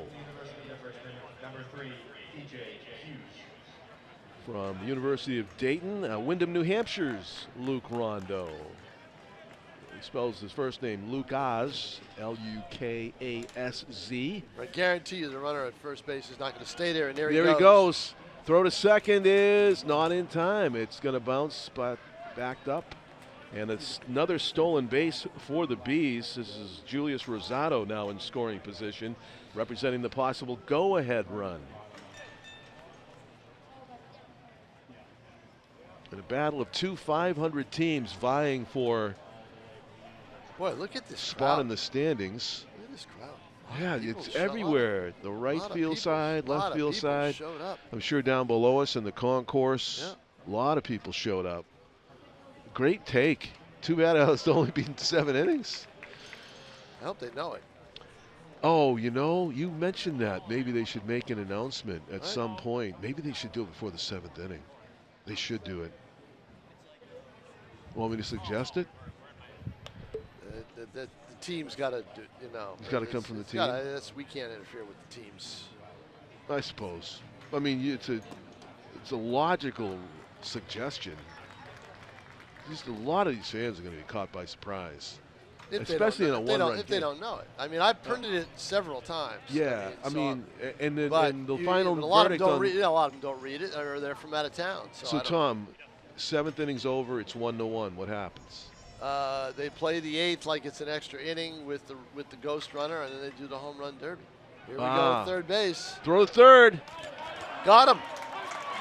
Yep. Out. Finally. Second out of the inning. Yeah. I think Burns is such a good defensive catcher. He wasn't going to get, no pun intended, burned twice. Again. That is a big play. Yeah, it was a big play. That was the go-ahead run Two right outs, there. nobody on. It's a big difference with a 2-2 count. Sure is. Anything could have got him home from third with one out. Yep, exactly.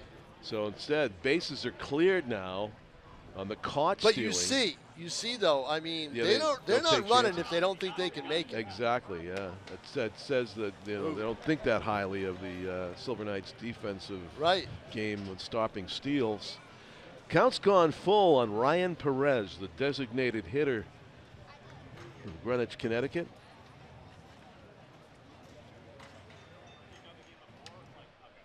Awaiting the offering from Luke Rondo. And he missed inside. Might even have hit him in the foot. Well, now the Silver Knights are getting into a situation where they've got to start throwing strikes. They're not throwing strikes. Yeah, this is. You can't give all these. Fitzgibbon was a breath of fresh air with that. This is 3 straight hitters that have walked. Although Fitzgibbon did have a problem with walking one guy, Caleb Miller. Right, but this is 3 straight now. It is. Oh, you're right. You can't do that. No, you're going to lose. Jimmy Gray, the batter for the Bees. And let's see now, it comes down to a... Oh, you got lefty-lefty, so let's see. Yeah, lefty-lefty. It comes down to whether Perez is Rondo gets that good gift. runner or not. Rondo gets that gift of the throw of the put out at third base, right? The caught stealing, and he doesn't take advantage of it. It was a 2-2 count. That's a strike. Breaking ball throws the hitter. That's a nice pitch. Oh, and 2, it is a nice pitch. Yep. I mean, if I'm the they're going to bring the left fielder in. You see, if I'm the Bees, I might gamble right here and just send the runner. I think they're going to send the runner regardless. Yep. 0-2. Yep. Yeah. Why not? Nope. Oh, delayed steal, Tom, and it worked. And it worked. Oh my gosh, that? he did the classic delayed steal. Delayed steal.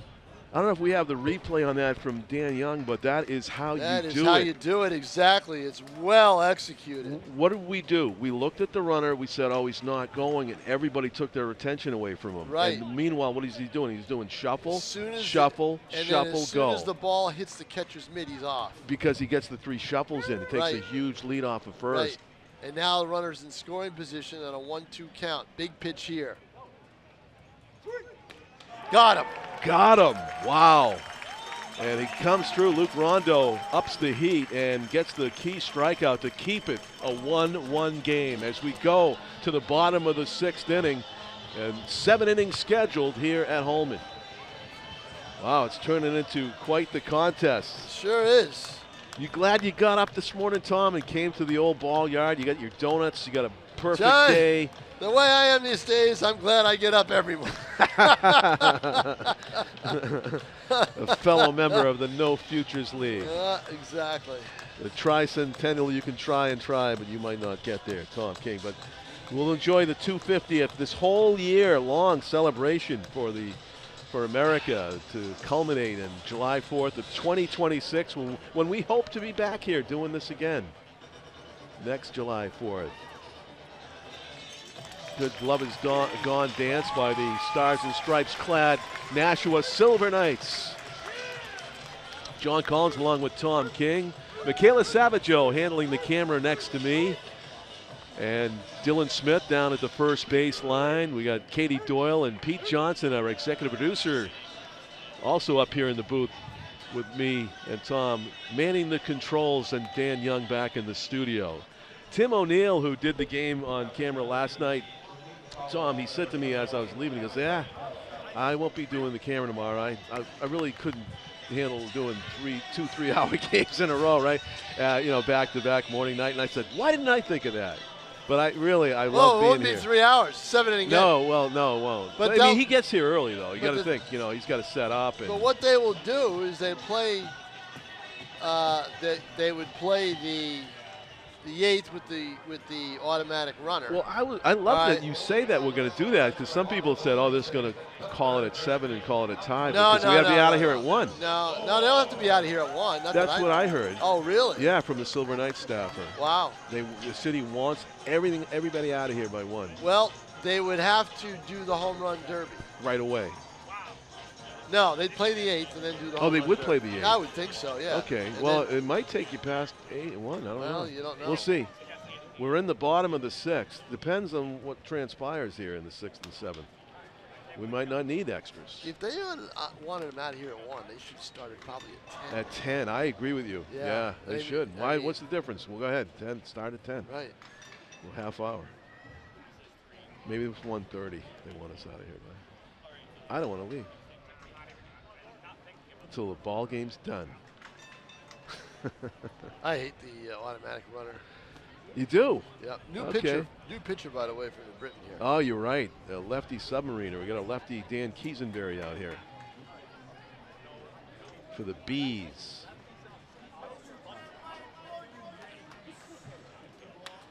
Rip to the Caught. shortstop's glove. Carlos Irizarry got up there and He robbed timed it. Joe Zork. Timed it perfectly. He wasn't caught off guard by it. He timed it perfectly, and Zork gets robbed of a hit, and that would have been a big hit. It would have been the Yeah. lead runner possibly. Yeah, no doubt about it. Yep. Yeah, he did time it perfectly, didn't he? Oh boy, it missed this all makes that first inning more important. Right? Yeah. You hope it doesn't come back to haunt them, but 1-1 game. That first inning. Irizarry's 5'9". He had to go up and use every bit of that reach to get that ball. So line drive out, and here is Will Shaheen getting his first at-bat of the game. Did very well in front of his grandma, Senator Jean Shaheen, last night. So Shaheen in the game for Sebastianelli. Oh, yeah. That's interesting. Well, he's probably considered a better hitter, is he not? Shaheen? Maybe. Well, he hit the ball hard last night. Yeah, anyway. he did. No, he's a decent hitter. Yeah, No and doubt also, about you that. know what? He's hit- Sebastianelli's a left-handed batter, Tom. Right, there you go. There you Okay. go, yeah. There you go. Makes sense. Yep, that's why. With the lefty on the mound and he really comes at you from an angle. It's number Evan Mello. He's a 6'2" left-hander from New Bedford, Massachusetts, entering his senior season at Wheaton College. 6'2", 215, all lefty all the time. And he hits the inside corner, and that's a grimace from Will Shaheen. Yeah, I don't blame him. I think the umpire kind of missed that one. I think it was off the plate inside. I thought it was also low. Yeah. Yeah, right? Yep. Two ways, but it's a 2-2 count, the pitch. And he slowed him down and swings through it. So kind of smoke and mirrors frisbee ball there from Evan Mello.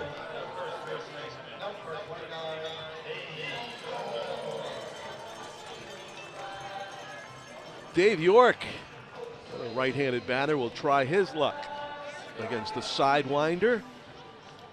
Activity in the bullpen. The Silver Knights. Nothing going on in the New Britain bullpen. This looks like Mativier warming up. Oh, yeah? Not positive. The right-hander? The right-hander in the bullpen. It's got a lot of movement on it. The two-seam action, taking it away from right-handed batters as Evan Mello. York looks back at the umpire and says, okay. Yeah, painted the outside corner. That's a backdoor breaking ball, so that's an opposite pitch. So that breaks toward the hitter. Now you got to make the adjustments and try to go the opposite way with him. Yeah, he's got to try to make contact. But now what he's going to try to do is bust him inside. Yeah, that would be the pitch. That would That would be be the pitch. the pitch. Yeah, and use that corner that it got called a moment ago. Exactly. And he tried it, and he fouls it over your head. Over my head, right? Yeah, he almost got the ball as a reward for you. Suites are full, by the way. At least it looked like there's a lot of people up there. Yeah. All the suites. It's interesting the suites are full because you're full of sweets. That's right, exactly. All these donuts. 0-2. This is down and in. And so the count at 1-2. Dave York would love to get on base, make something happen for the Silver Knights so that we don't have to have that discussion about the 8th and or home run derby. But he fouls out back to the screen. Staying alive in the at-bat. We're past the noon hour here on Independence Day 2025. In the bottom of the 6th inning, the pitch. And a good take by York. He's battling. This is a battling at bat. He's making him throw a lot of pitches. Yep. Let's see. He's kind of realizing that he's not going to blaze it by him. He just wants to try to stay on balance, pick it up early. Evan Mello's pitch fouled off of the front leg. Mello plays it like it's live, but just in case, the umpire didn't see it. But walking it off is Dave York. It clearly hit him. Well, hit him a little bit more than we thought. Yeah, it might have hit right on the kneecap, Yeah. looked like. Yep. Doesn't feel good.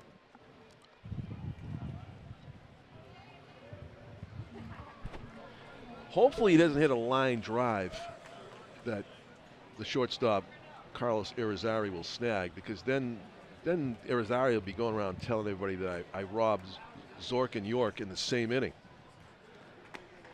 Ooh! Oh, that was close. Oh, my. That was a strike 4 or 5 pitches ago. Yeah, and maybe the umpire thought better of that Maybe. this time. But 3 now, and 2. 3 and 2. Oh, this has been a battle. This has been a battle. Who's going to win it? Oh, that was the man. pitch, Tom. And no, dispute. Paint on the inside corner. Dave York doesn't think so. He's trying to plead his case, but it's going to be for not strikeout. 1, 2, 3.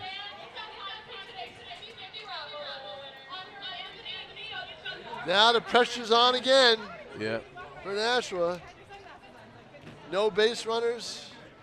And Nick Carino does not like the call. Look at him. He's talking to the umpire right now. Yeah, I mean, that's the danger of getting thrown out. Now he's continuing it.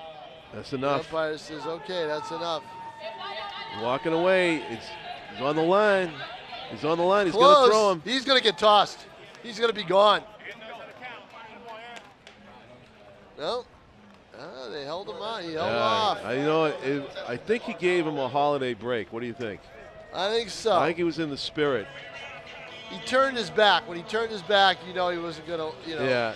I think the umpire was pretty patient right there, because But- technically you're not supposed to come out of the dugout and argue balls and strikes anytime. Right. But what will he hear from the dugout as the game Chirping. goes on? He's going to hear chirping. And he's going to toss somebody. And it won't be the birds. It'll be Right. somebody, some person that's letting them know. And this first base coach is saying, nice call. Yeah, he was right there. It was on the corner. Yeah, right. I used to face a lefty, really good left-handed pitcher, Mike Donovan from Somerville, and so many strikeouts. Steve Donovan from Somerville, so many strikeouts. He had the greatest pickoff move at first base too. And I struck out against him at Trum one time, looking on a ball where the catcher, I'm the lefty batter, right? So the catcher went on his knees and backhanded it in the right-handed batter's box, and the umpire called me out, strike 3. And I was like, no way. That's almost a foot outside. And so I asked Dunny after the game, we were all commingling both teams, and I said, do you think that was a strike? You think that was on the corner? He goes, yeah, I think so. Of course he I was like, does. of course he was going to say that, right? He's going to say that. And I'm like, that's what I said to him. I said, of course you're going to say that. I was like, come on, the plate's not 23 inches wide. Rondo back for the 7th inning with the lefties up. Yeah, and back to Luke Rondo, who's got some key relief duty here. Gets a wave and a miss.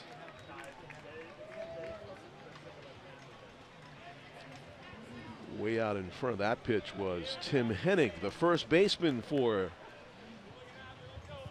the Bees is probably sick of lefty pitchers at this point.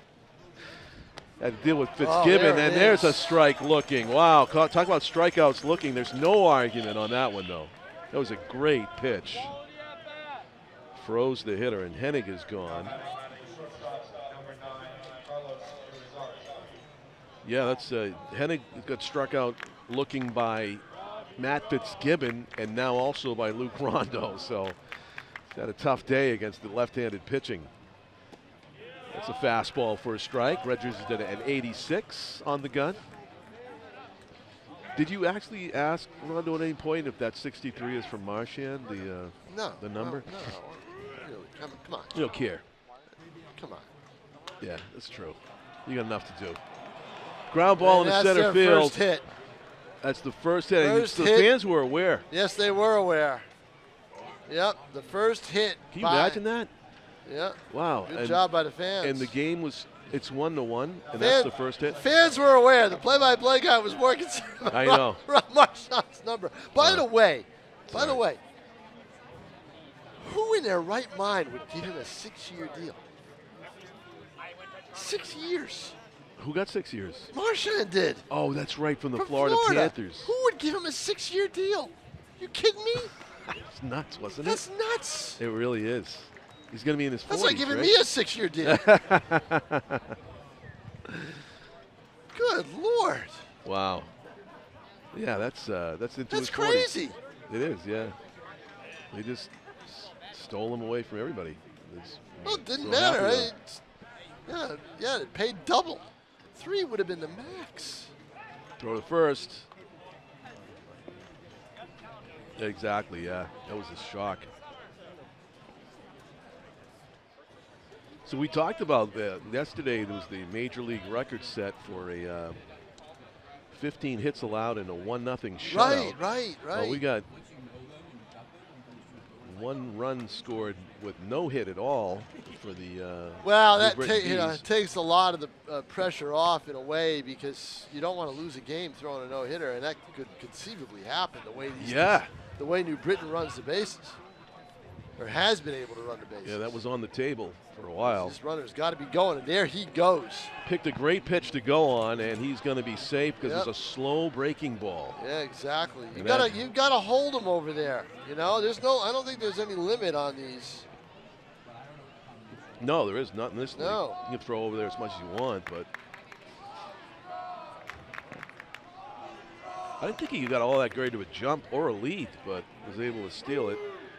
Irizarry in scoring position. And Chaz right now with a great opportunity, the second baseman for the Bees. Swings through it and he strikes out, 2 out. So 2 strikeouts in the inning for Lucas Rondo. David Mayer comes to the plate. Right, and Mayer 0 for 2, struck out his last time up, flew out to right. Dylan Mayer. Due up for Nashua.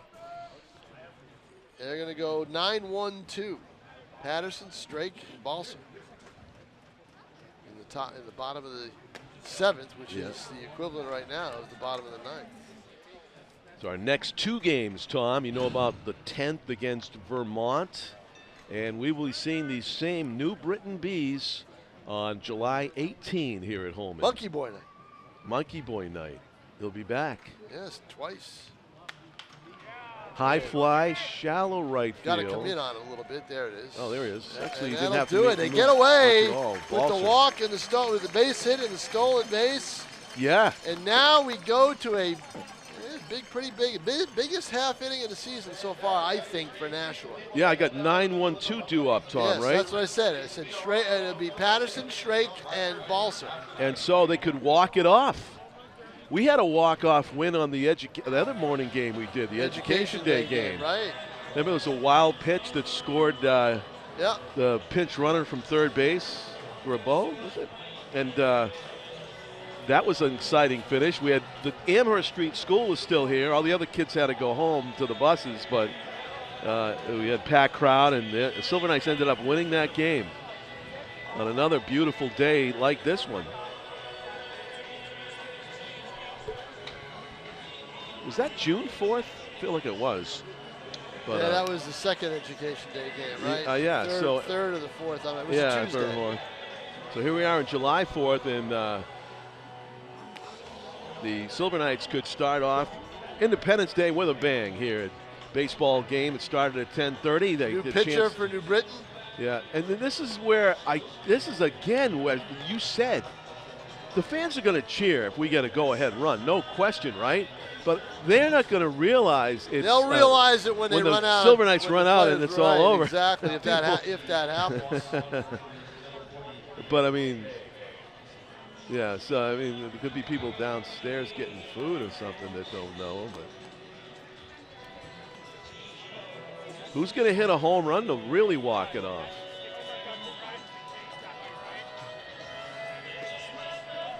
Kirk Gibson style. New pitcher into the game for the New Britain Bees.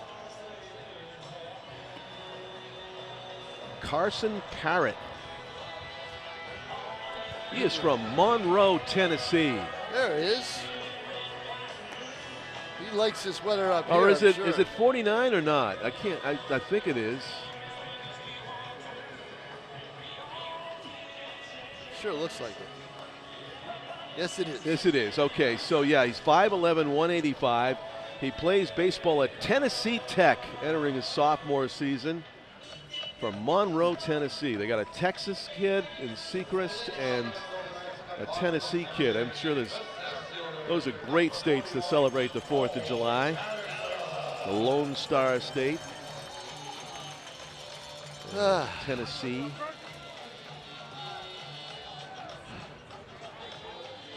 So Cole Patterson got to be very excited. He's got a right-handed pitcher out there. Third baseman is in on the grass, John. You see him? Oh yeah. He's wise to you, Cole. Cole's looking down that way, but yeah, definitely is. Yeah. And even where he's playing, if you did a perfect bunt like 30 feet down the line, it could still get. And that almost hit him. Did it? No. No. Jumped out of the way. Yeah. Now, see, that's one of those, if he had stayed put and not moved. Might have got told that you didn't make move, an effort. You didn't make an effort, right. I've seen that happen.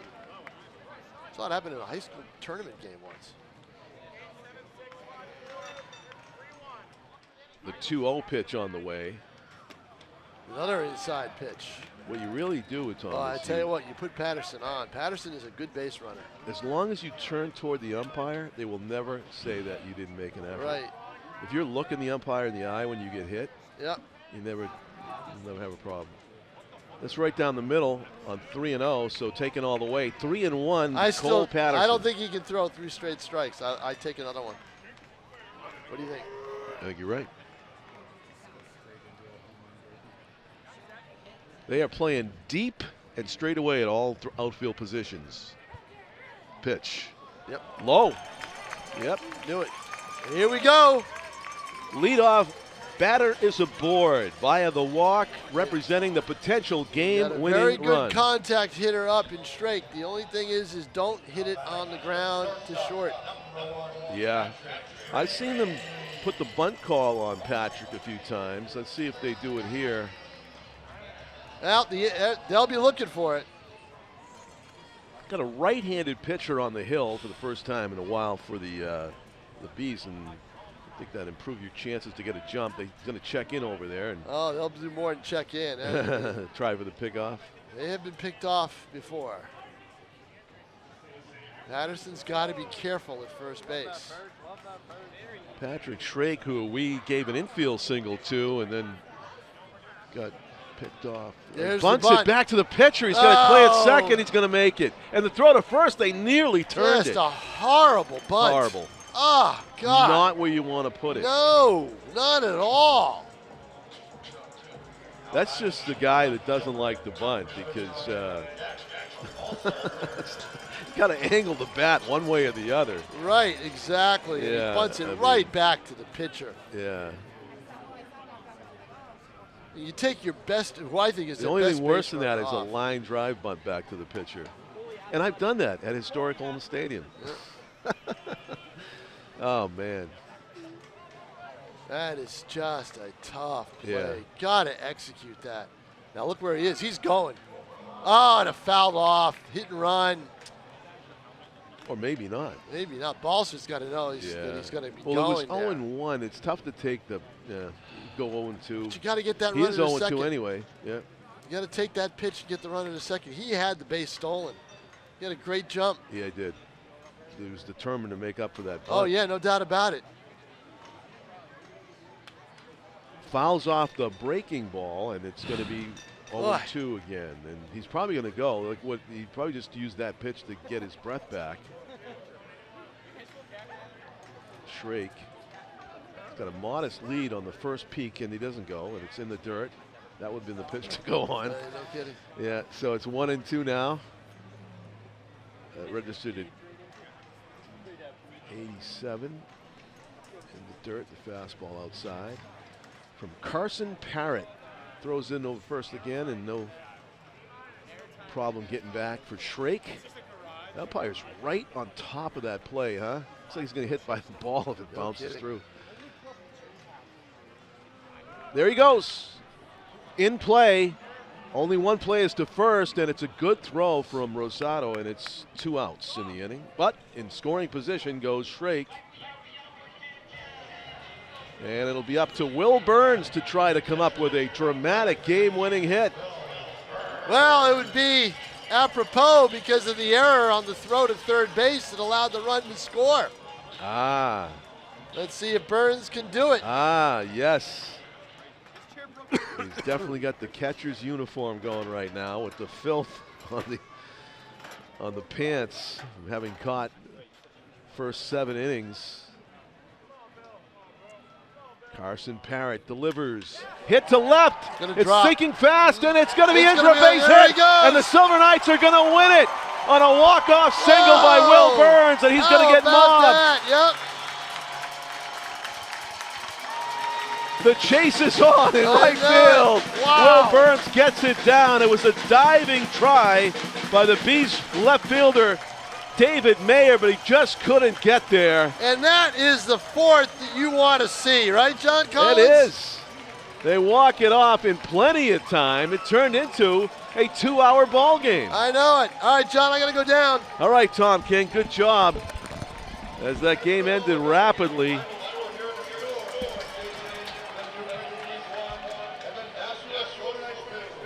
The Silver Knights take it by a score of 2-1 on July 4, 2025. A thriller of a finish.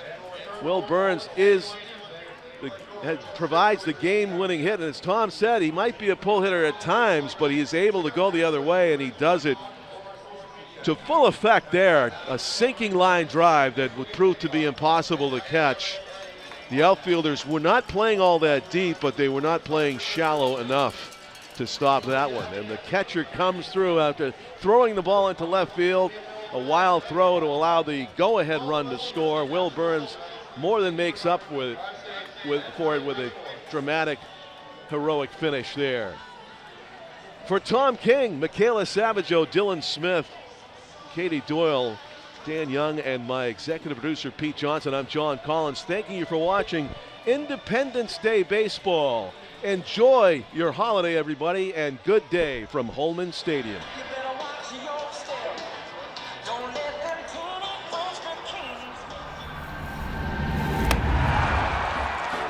Ladies and gentlemen, boys and girls, children of all ages, act like you know. It's going down. I'm your captain. It's going down. I'm your captain. It's going down. I'm your captain. It's going down. I'm your captain now. It's going down. It's going down. It's going down. It's going down. It's going down. I'm your captain now. It's going down. It's going down. It's going down. It's going down. It's going down.